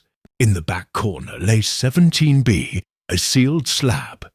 Unopened, Holmes crouched. There's wax along the edge, he murmured. Lestrade moved closer. You think it's been used? I think someone lit a candle here. Recently. Holmes ran a gloved finger along the side. And there, scrape marks. This slab was moved not long ago. With the groundskeeper's help, they pried the slab loose. Beneath it was not a coffin, but a narrow box, perhaps the size of a child's trunk. Holmes opened it slowly. Inside, wrapped in oilcloth and velvet, was a collection of letters. Dozens, all signed by Judith Armitage, each addressed to M.A.S. What is this? Lestrade asked, puzzled. Her confession, Holmes said softly. Or her plea. He read the topmost page aloud. My dearest Margaret, you must not return. I have made a mistake. I should have protected you sooner. They know. I fear Eliza has turned Mrs. Humber against you. There is a darkness in this house that I cannot dispel. If you must come, come by night. Do not ring. The clock will tell me. Holmes looked up. The clock was a signal, not a warning. A way to communicate. He pulled out the next letter. If you come again, I will leave the passage open. Do not let Eliza see you. She has grown bitter. There is more than inheritance at stake now. She believes I have betrayed her, but it was never hers to lose. I have rewritten the will. You are my heir in all things. Felix staggered back. My God! Holmes rose. This is the true motive. Not madness, not grief. A promise made and a promise threatened. He turned to Lestrade. We must find Margaret, and I believe I know how. That evening, back at Baker Street, Holmes penned a letter, its words deliberate spare and meant for one reader only. To Margaret Ann Sullivan, you were right to vanish, but the house is no longer haunted. The ghosts have been named. If you wish for Judith's truth to endure, come to Baker Street. Midnight. Esch. He sealed it with wax and handed it to Wiggins, one of the Baker Street irregulars. Take this to Widmore Street. No. 14. Ask Mrs. Hargreaves if she has a forwarding address for a Miss M.A. Sullivan. If not, wait outside until someone asks for her mail. Deliver it into no hands but her own. The boy nodded and vanished into the mist.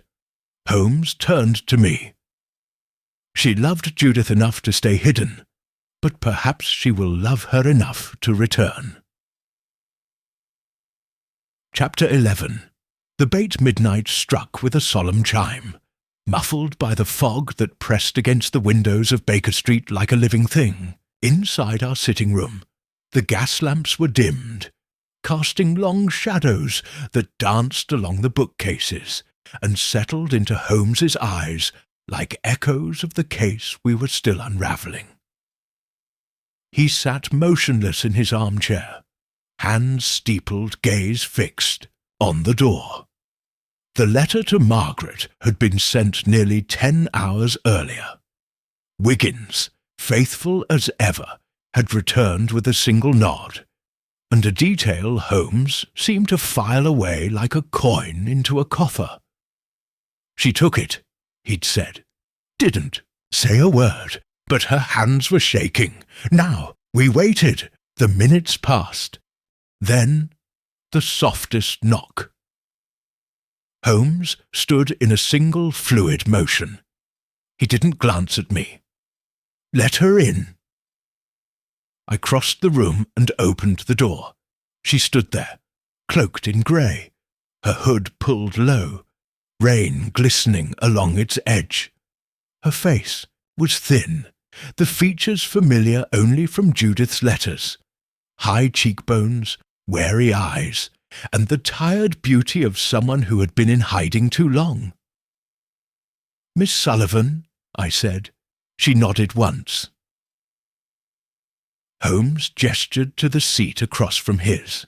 "Please." She stepped inside without a word and removed her hood. The light revealed the lines of fear etched around her mouth. "I was told you would understand," she said finally. Holmes poured her a small glass of port. "I understand that Judith tried to protect you. I understand you have been erased from a story that never should have excluded you. What I do not understand is why you left her." Margaret's eyes filled. "I didn't. I tried to come back, but it was Eliza. She told me Judith had changed her mind, that she was going to have me arrested, that I'd ruined her. Did you believe her? I didn't want to, but Judith never came to the door. I waited 3 nights. She was drugged," Holmes said, "frightened, manipulated by Mrs. Humber and by Eliza. They had begun to isolate her long before you returned." Margaret bowed her head. "I never stopped writing. I didn't know if the letters reached her." "They did," Holmes replied. "She hid them beneath the house. She left you a burial plot, not because she believed you were dead, but because she feared you would be." Margaret flinched. "Then Judith is really gone?" "She died alone, locked in her room, with a clock sobbing beside her bed." A silence followed. "I loved her," Margaret whispered, "and she loved me, but they couldn't let her have me. I wasn't respectable. I was an inconvenience to their inheritance." Holmes nodded. "Which is why you must come with us now," looked up. "We will return to Chapel Row," Holmes said. "You will enter through the front door, not as a ghost, not as a whisper in the walls, but as Judith Armitage's rightful heir." "You think she'll come? Eliza?" Holmes asked. "She already has. The stage has been set, Miss Sullivan. All it requires now is a final entrance. We returned to Chapel Row an hour before dawn. The house, despite the arrest, the search, and the revelations, had been left in Felix's care. It was dark when we arrived. Still, not lifeless, but waiting. Margaret stood at the threshold a long moment before she opened the door and stepped inside. Her footsteps echoed like memory through the marble-floored hall.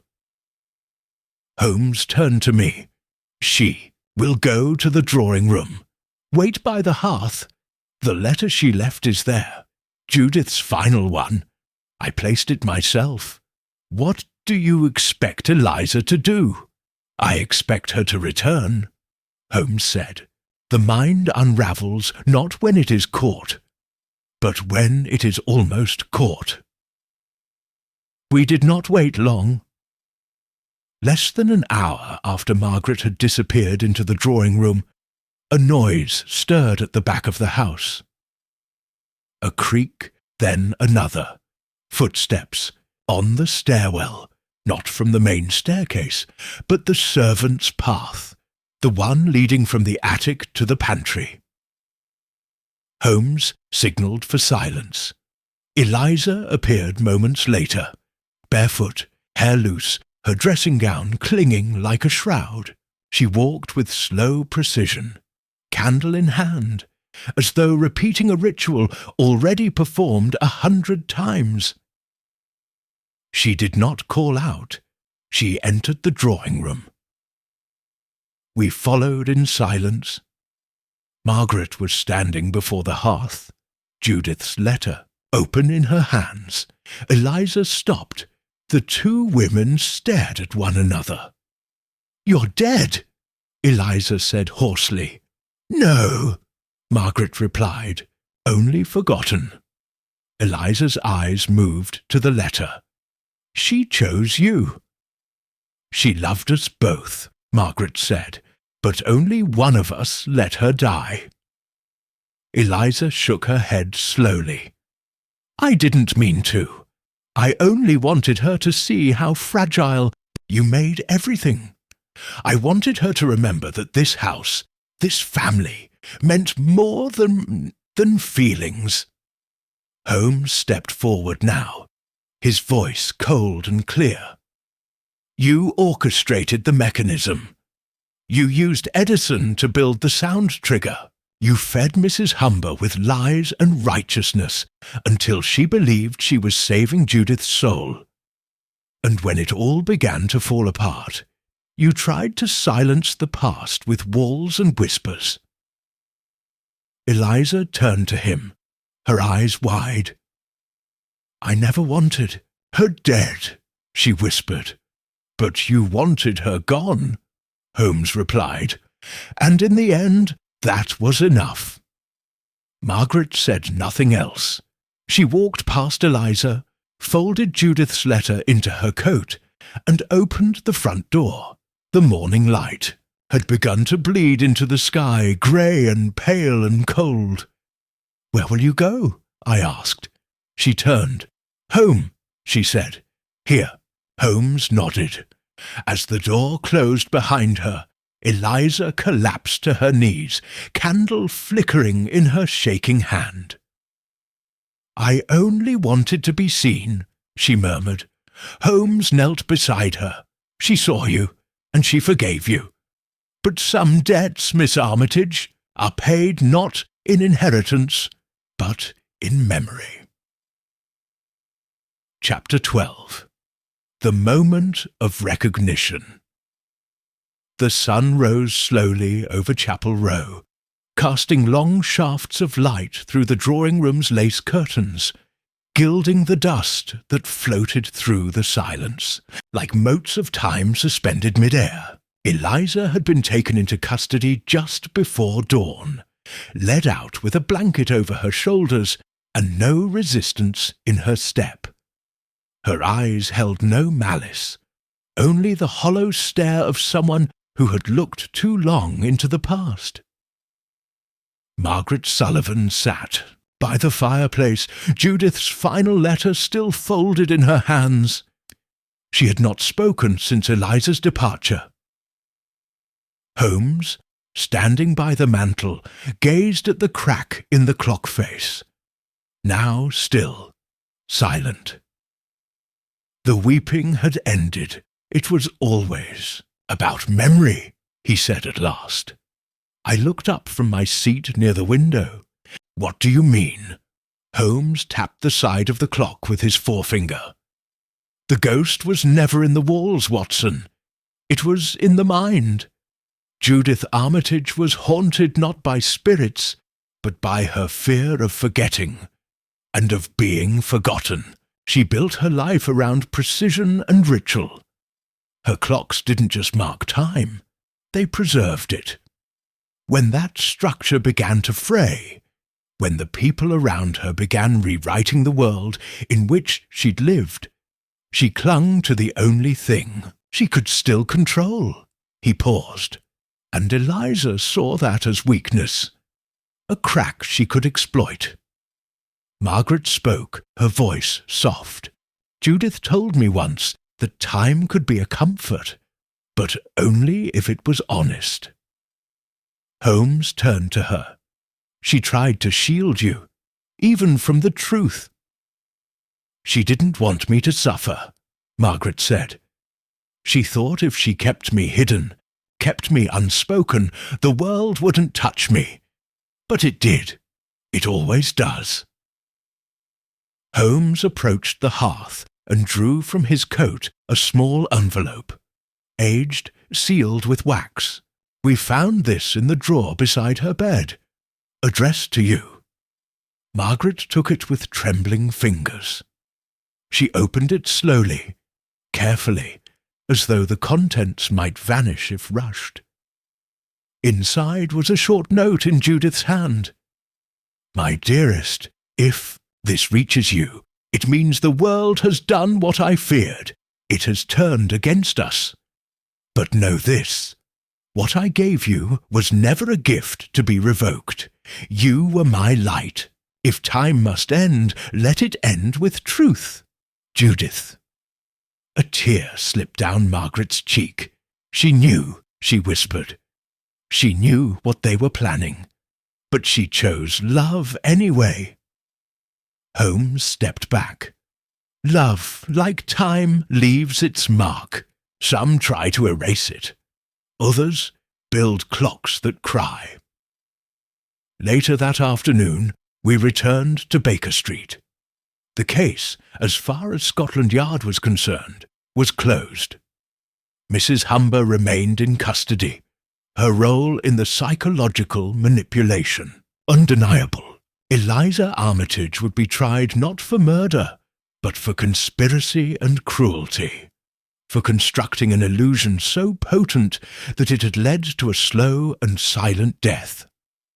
Margaret Sullivan, at Holmes's insistence, was granted protection and legal aid. She remained in Kensington for the time being, sorting through Judith's estate with quiet strength. As Holmes removed his coat and settled into his chair, I finally asked what had been lingering in my thoughts since morning. There's something still unfinished, isn't there? Holmes didn't look at me. Yes, Margaret's safe. The clocks are silenced. The house is still. What remains? He finally turned to me. The motive was deeper than inheritance, Watson. Eliza didn't simply want the money. She wanted to erase Margaret entirely. Not out of hatred, but envy. Judith gave to Margaret what Eliza had always craved, recognition. She could not bear that her aunt's affection had found another object. So she crafted a plan that would punish them both. He stood and began to pace. But even that doesn't explain the precision, the mechanical genius required, the timing, the finesse. You think someone else helped. I think Eliza played a part, But the deeper structure, the hollow behind the clock, the bell mechanism, the passage rewired for sound, those aren't the inventions of a bitter niece. They belong to a master craftsman, someone who understood the language of fear. Edison? I asked. Holmes shook his head. Too clumsy, too reluctant. No, there was another. He crossed to his desk and withdrew a narrow envelope from beneath the blotter. A reply arrived this morning, he said, from a private investigator I contacted in Southwark. He confirmed that Margaret Sullivan once sought help, not for herself, but for Judith. She suspected someone was watching the house, manipulating its workings. She mentioned a man, a restorer of antiques, someone who offered to preserve the soul of the house. Holmes handed me a small photograph. A man with wire spectacles, a thin moustache, and a carefully groomed waistcoat. I've seen him before, I said slowly. Wasn't he? Yes, Holmes interrupted. He visited Chapel Row a year ago. He was listed in the visitor's ledger as a Mr. Colin Vey, but that name is false. He was once an apprentice under a well-known clockmaker in Marseille, until the shop burned down under suspicious circumstances. Holmes's voice grew colder. He disappeared for a decade, then re-emerged in England, calling himself a temporal consultant. And you think he built the mechanism? I think he built more than that, Holmes said. He built the idea. A pause. And now? I asked. Holmes smiled faintly. Now we find the man who taught the house to cry. Chapter 13. The final attempt to escape. 3 days after Margaret's return and Eliza's quiet arrest, London seemed no different. Grey clouds drifted lazily above Baker Street, and the carriages splashed through the puddles with familiar indifference. Yet Holmes's demeanour had sharpened into something colder, more analytical, as though a final equation had refused to resolve. He spent hours cross-referencing archives, tracing obscure repair records, and examining shipping manifests. The name Colin Vey appeared nowhere legitimate, but Holmes unearthed more than enough evidence to suggest the man had once operated under several aliases, most notably Jean Veilleur, a disgraced artisan from Lyon, whose specialty had been resonant mechanisms. Resonant, Holmes explained, meant not only sound, but suggestion, emotional echo. You see, Watson, he said as he paced the room late that night, he was never a man of invention. He was a man of implication, a whisperer through the gears. And I believe our Mr. Vey has returned to Kensington, not to finish his work, but to silence its consequences.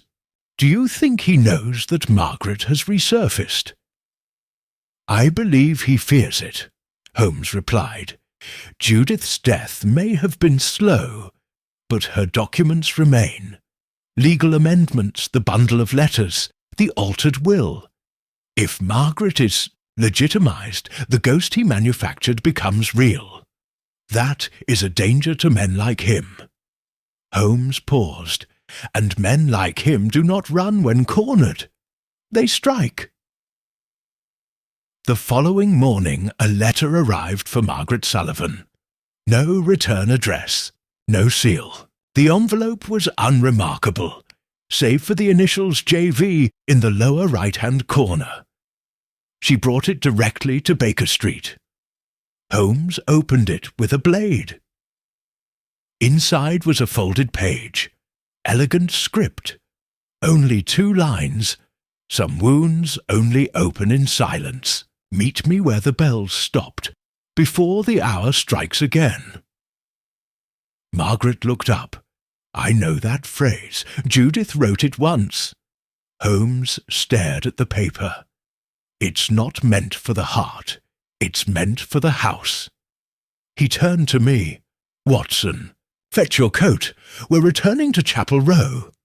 The house was locked when we arrived. Felix had gone north to stay with relatives, and Lestrade had ordered the place sealed until court proceedings began.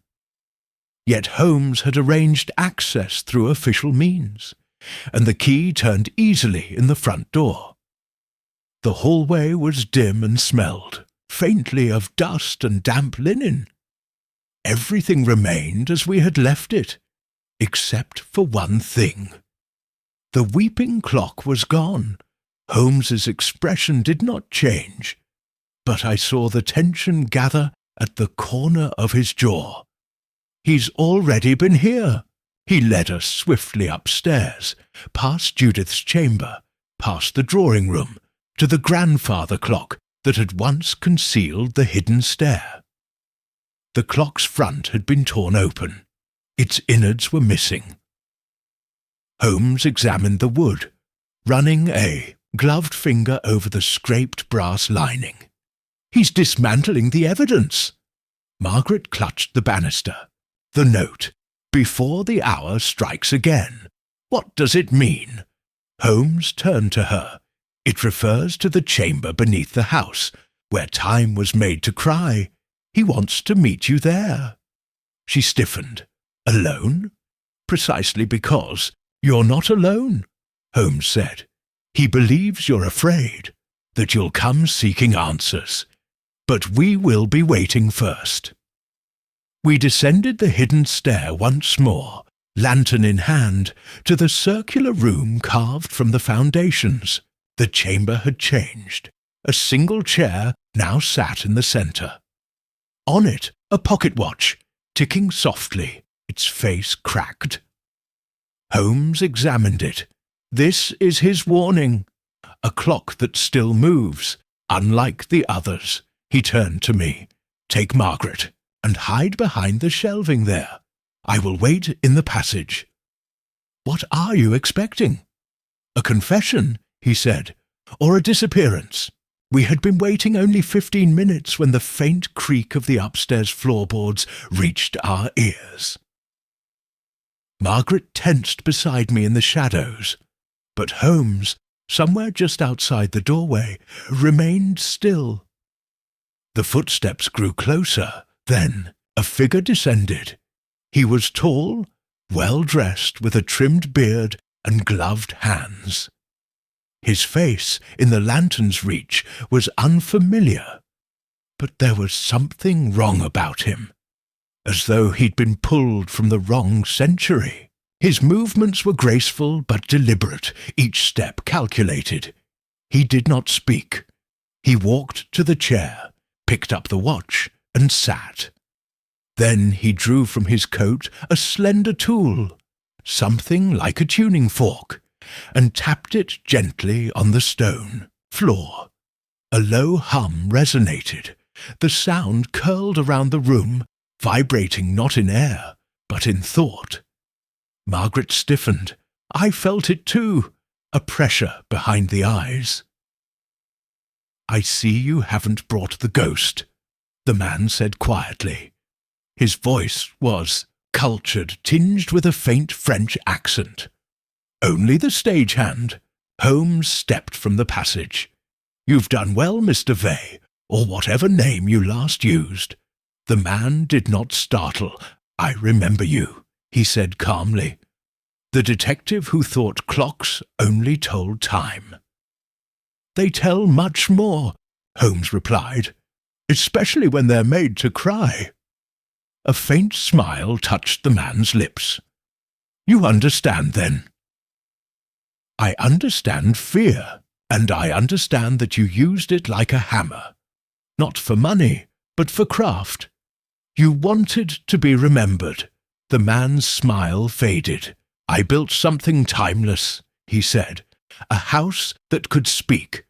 A woman who heard it, and a family who mistook echoes for sin."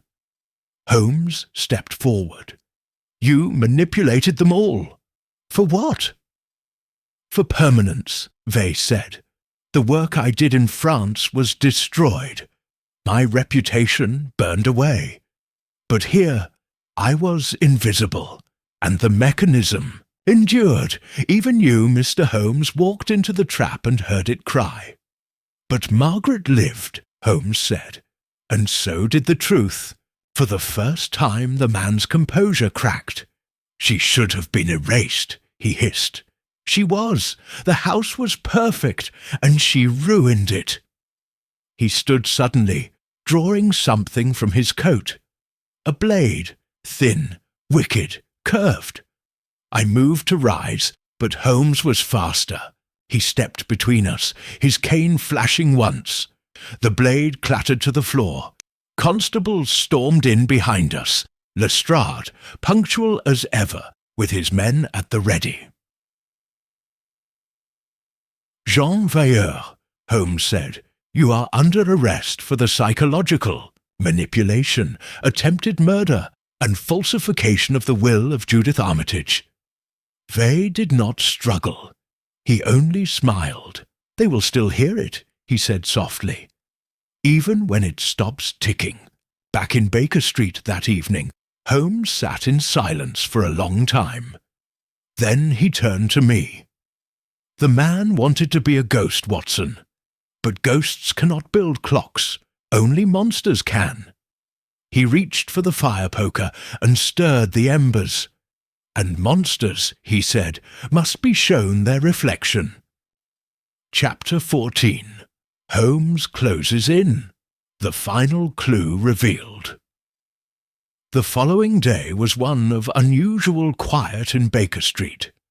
Holmes, contrary to his typical post-case detachment, had neither returned to his chemistry bench nor buried himself in violin practice. Instead, he stood for hours before the clock on the mantel, the crying clock, its mechanism now disarmed and still, watching the hands turn, as if deciphering a language only he could read. "It isn't over," he finally said. I looked up from the newspaper, startled. Not over. We have the man, Jean Veilleur, or Colin Vey, or whatever name he wishes to wear.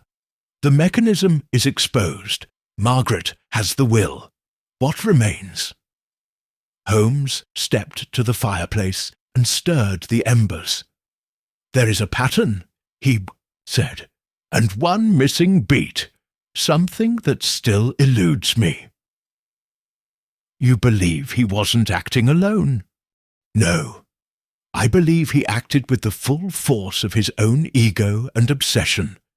But I also believe there is a detail, a single thread, left unresolved. A question that's remained unanswered from the beginning." I rose from my chair. "Which is?" Holmes turned to me. "Who wound the clock?" I blinked. "You mean literally?" "Yes. The mechanism was delicate. Custom. It required regular attention. We assumed Eliza activated it through Edison. But he swore under oath he delivered only the trigger part. And Vey, brilliant though he is, couldn't have returned frequently without being noticed. No, the clock was maintained. Lovingly, almost. Ritualistically. Which means someone in the house, not Eliza, not Humber, not Felix, played caretaker to the illusion. My heart sank. "Are you saying Judith wound the very thing that terrified her?" Holmes nodded slowly. "Precisely.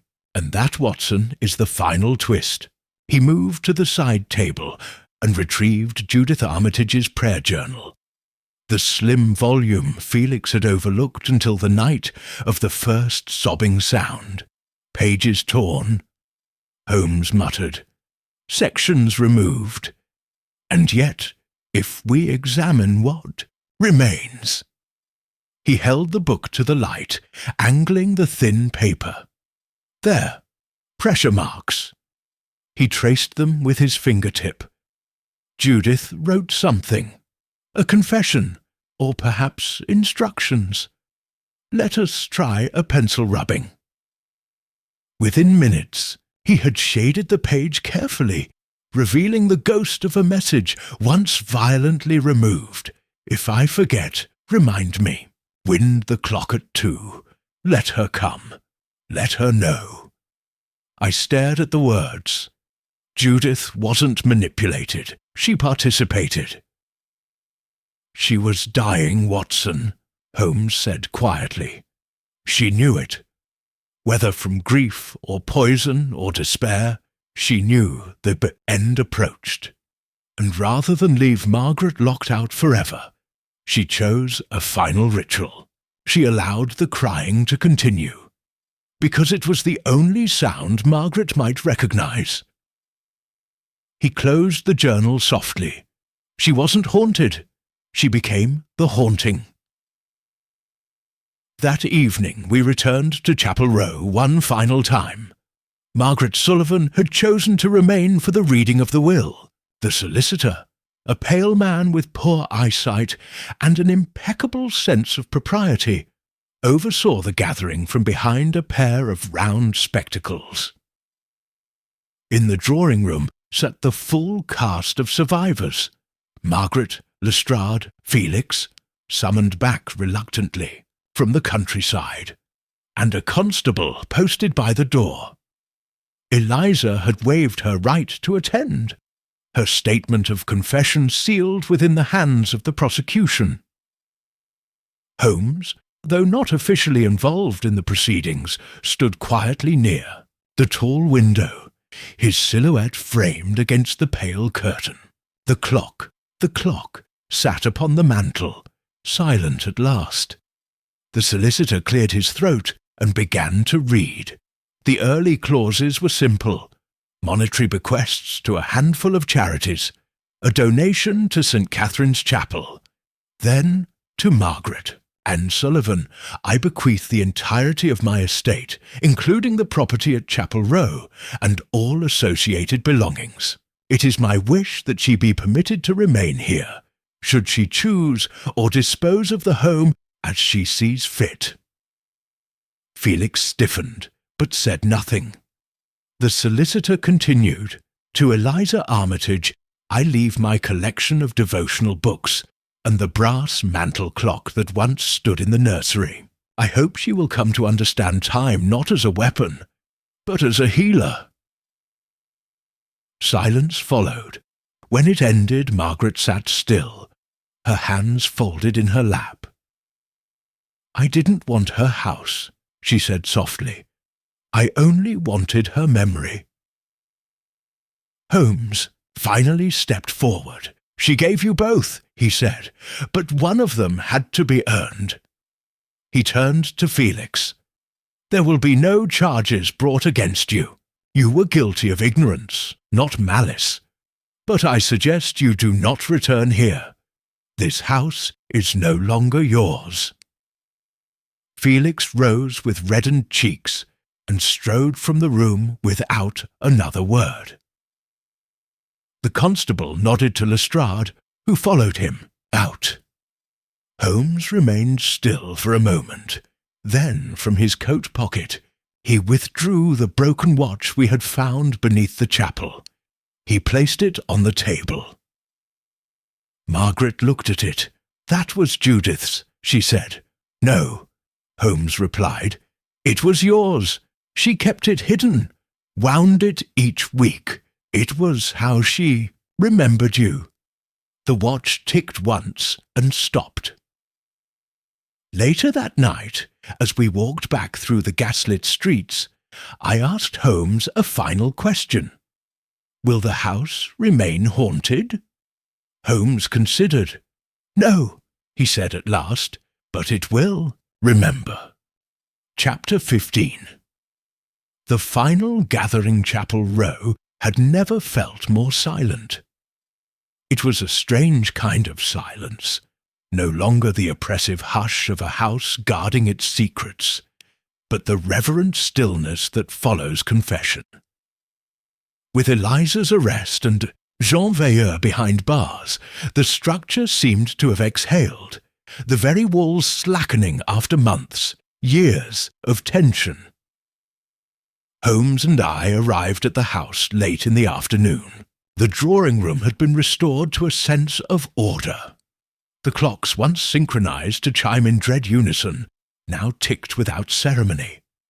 There were no sobs, no ghostly whimpers through the walls, just time, behaving as it ought to. Margaret had agreed to Holmes's request for one final meeting, a gathering of all those still touched by the events at Chapel Row. A symbolic closure, he called it, a reckoning, a chance to name each player and lay their roles bare beneath the light of what remained. The participants were few. Margaret Sullivan, of course, now the official heir to Judith Armitage's estate, though she had chosen not to change a single thing in the house. Felix Armitage, summoned back one last time, arrived looking thinner and considerably more humbled. He had shaved his beard, perhaps as an effort to disguise the shadows beneath his eyes. Inspector Lestrade sat near the fireplace, notebook in hand, not to investigate, but to observe. And finally, us. Holmes naturally in command, and I beside. Him, witness once more to the strange theatre of human guilt and grief. Holmes stood, hands clasped behind his back, as the grandfather clock struck 6. "We are not here," he said evenly, "to reopen a case, nor to deliver judgment. The courts will do what they must. But truth," he added with a glance to Margaret, "often needs more than the law to settle its debts." He turned to Felix first. "Mr. Armitage, you were never cruel, but you were complicit. You heard the clock weep and chose silence. You suspected something had shifted in your aunt, but allowed others, Mrs. Humber, Eliza, to define that change." Felix didn't argue. He simply nodded.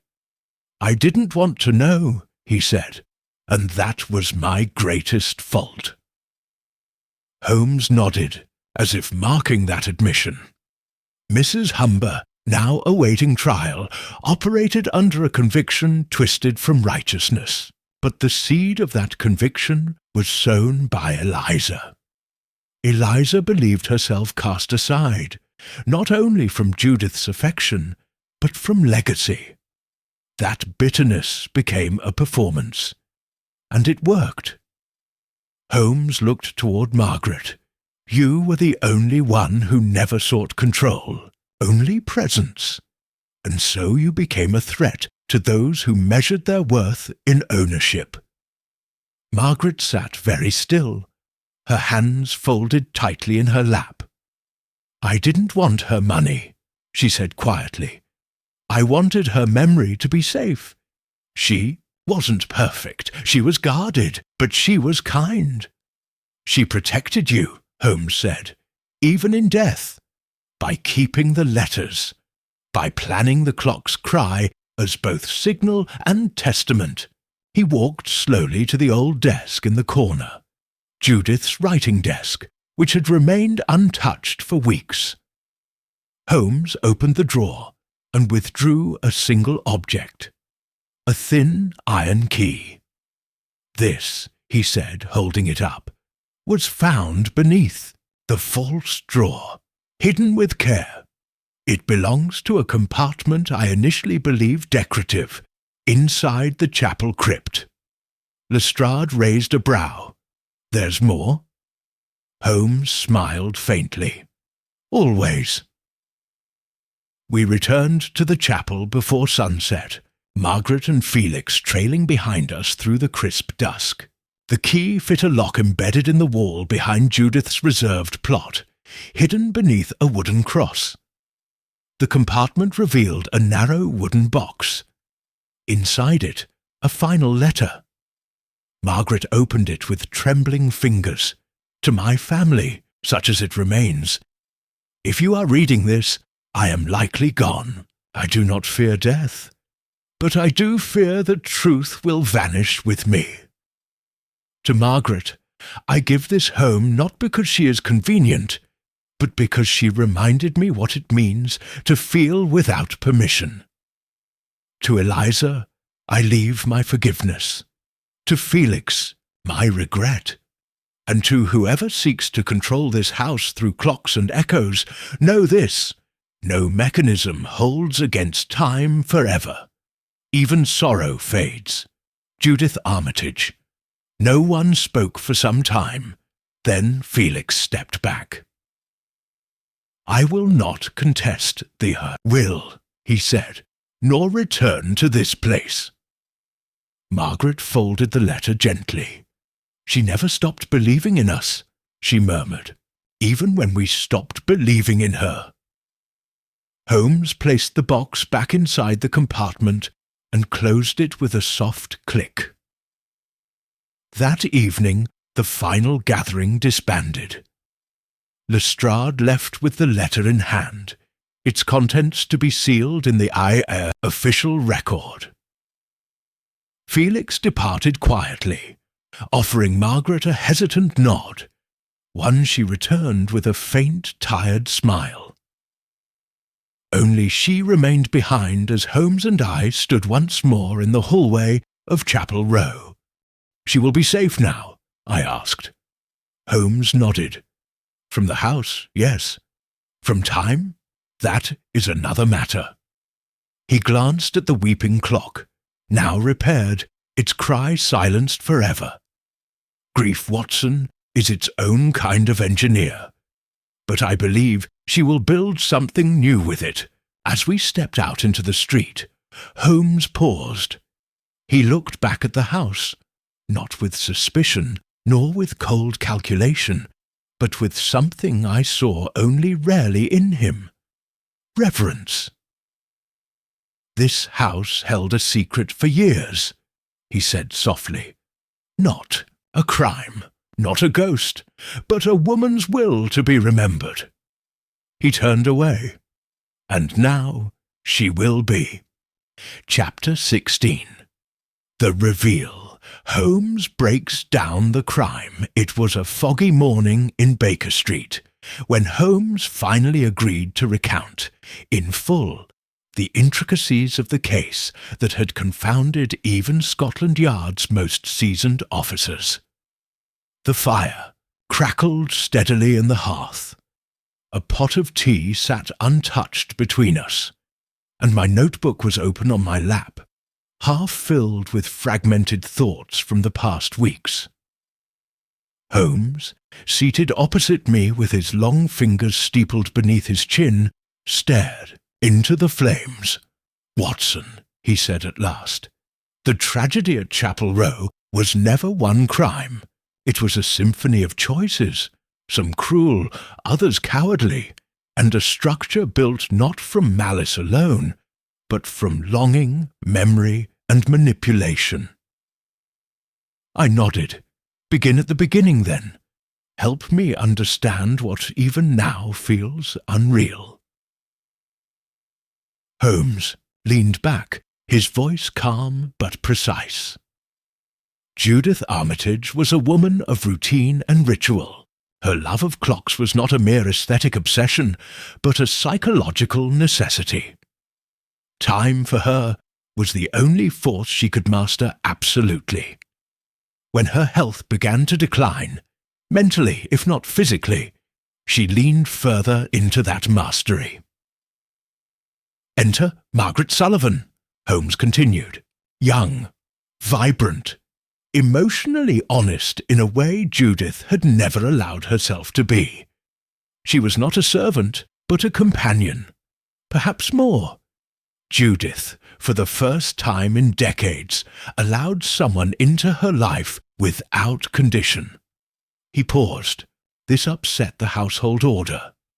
Eliza, who had long since seen herself as Judith's heir, not just in wealth, but in esteem, grew envious. She viewed Margaret not as a guest, but as a usurper. I interjected, but Eliza didn't act. Alone. No, Holmes said. Eliza had thoughts, cruel ones perhaps. But it was Jean Veilleur who gave her the means, the artisan of fear, a man who believed emotion could be engineered. He had once built sound-triggered theatrical devices in France. When his talents were rejected, he turned to darker commissions. Clocks that sobbed, floors that echoed as if someone walked them. Entire atmospheres shaped not by haunting, but by suggestion. He reached into the drawer beside him and withdrew the coiled spring we had recovered from the crying clock.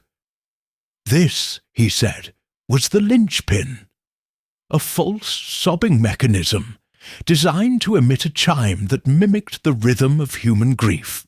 It was installed into the hallway clock, the one Judith passed each night.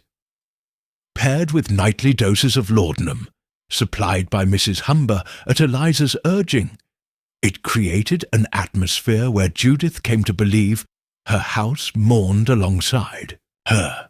Holmes turned the spring gently in his fingers. Eliza likely did not expect it to go so far. She wanted Margaret gone, perhaps Judith shaken, never dead. But Veilleur had no such boundaries. When Margaret fled, driven away by Eliza's lies, and denied re-entry by Mrs. Humber, Veilleur saw an opportunity to finish the performance. And Judith, I asked, did she suspect? She knew, Holmes said simply. Eventually she knew. He stood and walked to the window, his back to the room. She recognized the manipulation, not with clarity, but instinct. That is, why she wrote the letters and hid them in the cellar. Why she preserved the scarf. Why she kept winding the crying clock long after she had come to fear it. It was not obedience. It was signal, a message to Margaret and to the world that she remembered what was stolen. He turned back to me. That was the greatest twist. Judith was not the victim of madness. She was the architect of her own final message.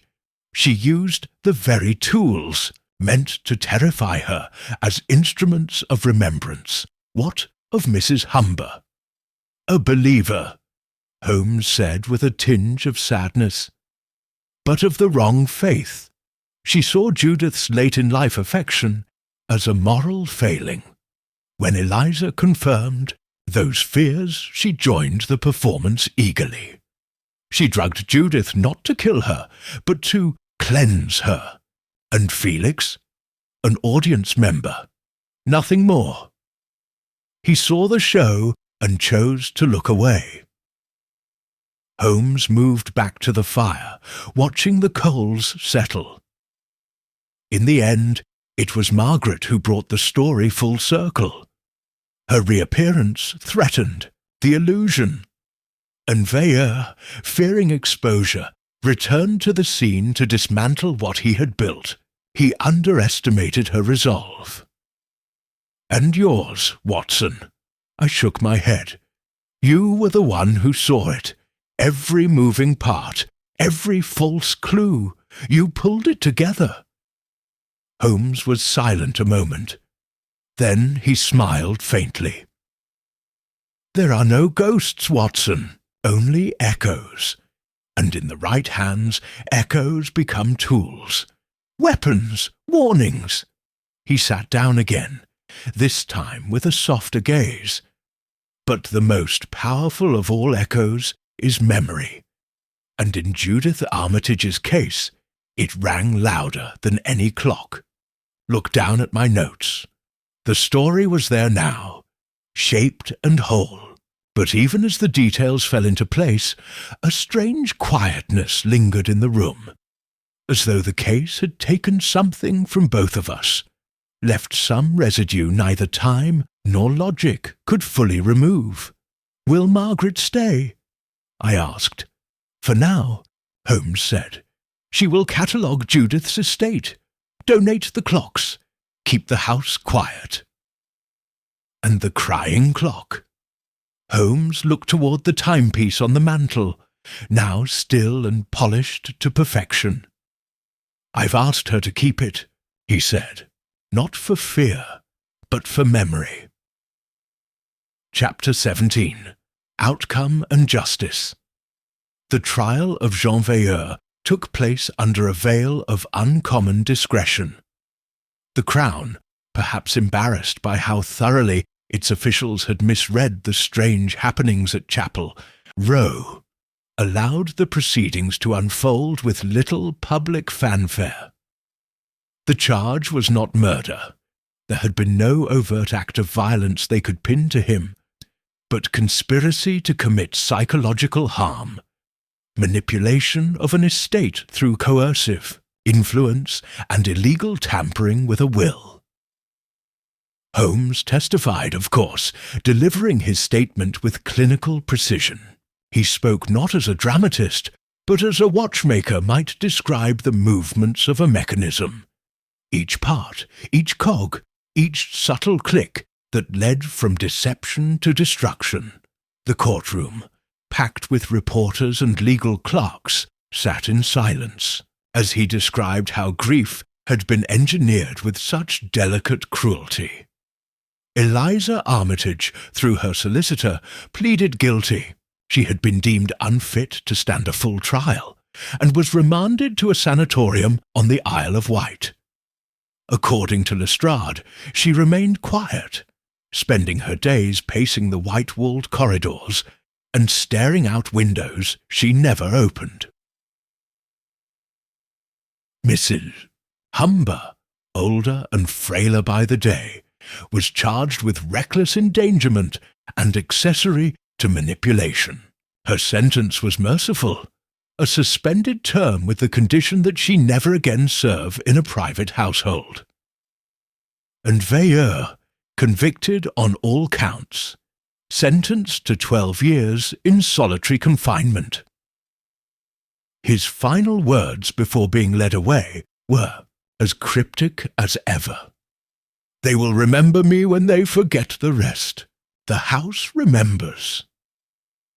In the weeks that followed, Holmes grew quieter. It was not uncommon for him to fall into a reflective state after the solving of an unusual case. But this was different.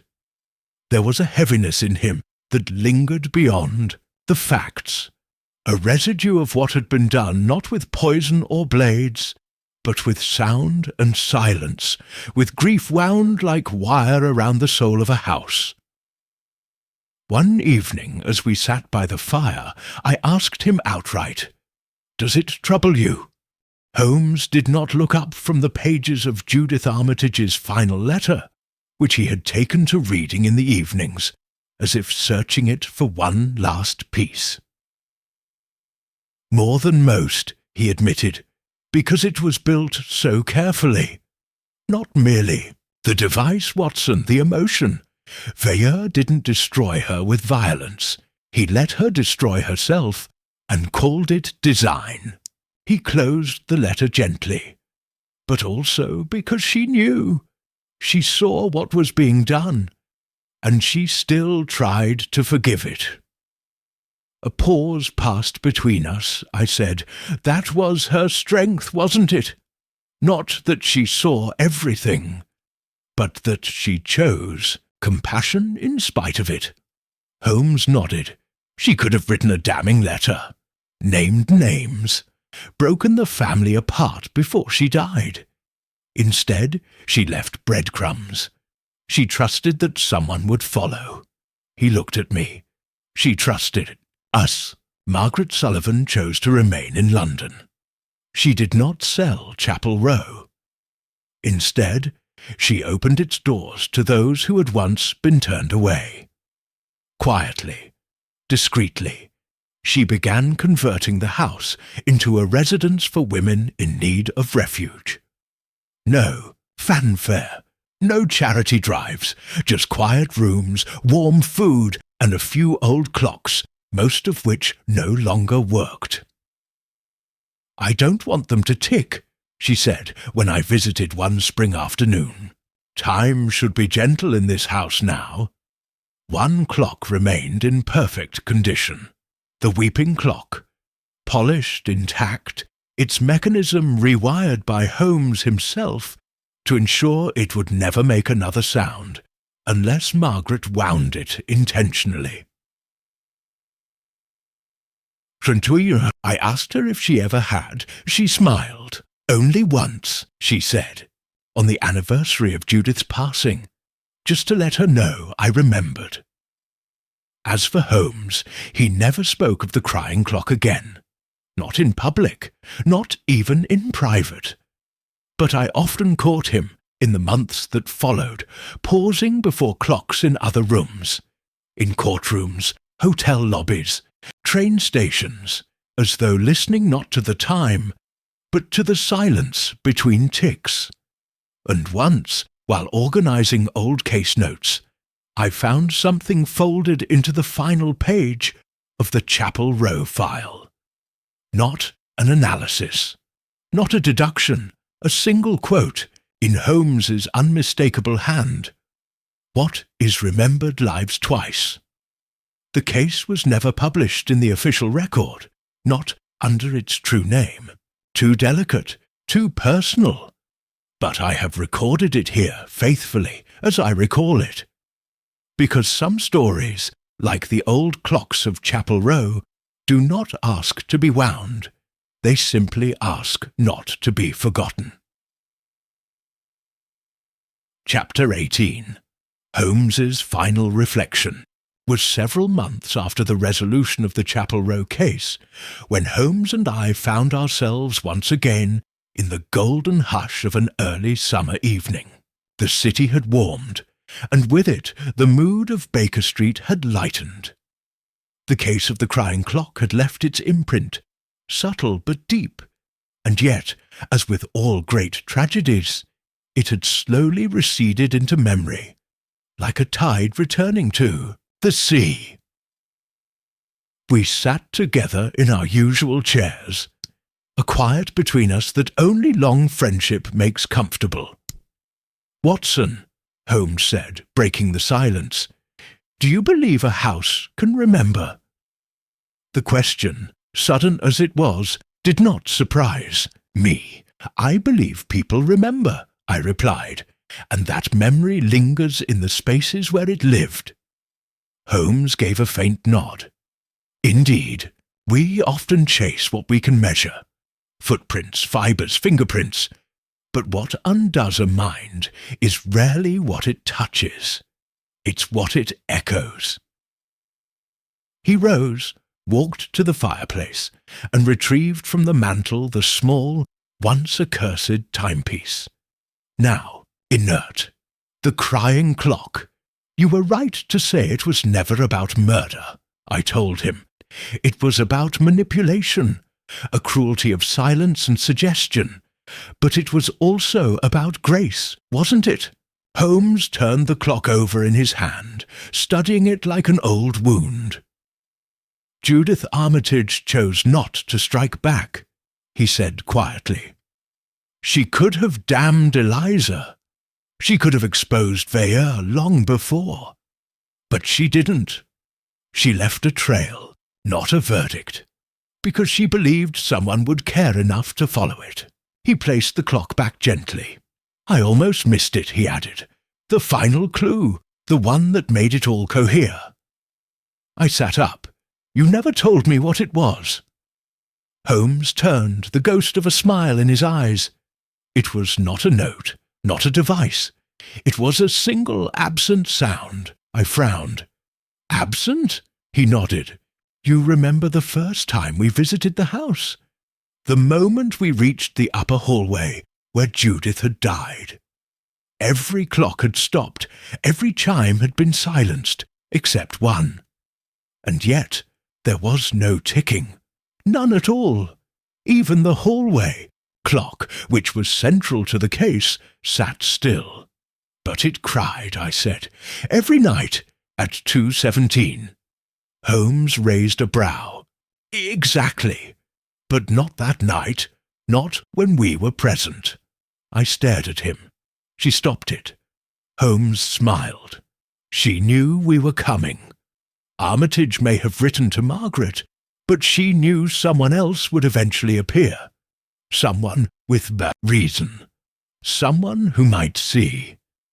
So she wound the clock to speak to Margaret, but left it unwound for us.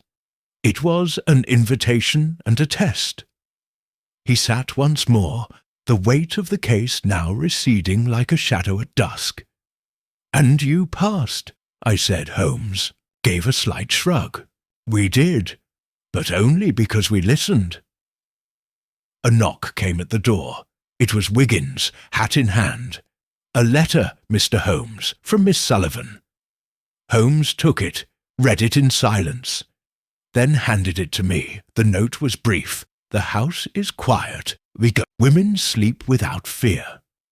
I lit a candle last night and thought of her. Thank you." M.S. Holmes stood, walked to the window, and gazed out at the thinning clouds. "She has turned sorrow into sanctuary," he said. "Perhaps that is the rarest kind of justice." Then he turned to me and, in a voice half buried by memory, added, "There will always be clocks that cry, Watson, but sometimes someone hears them."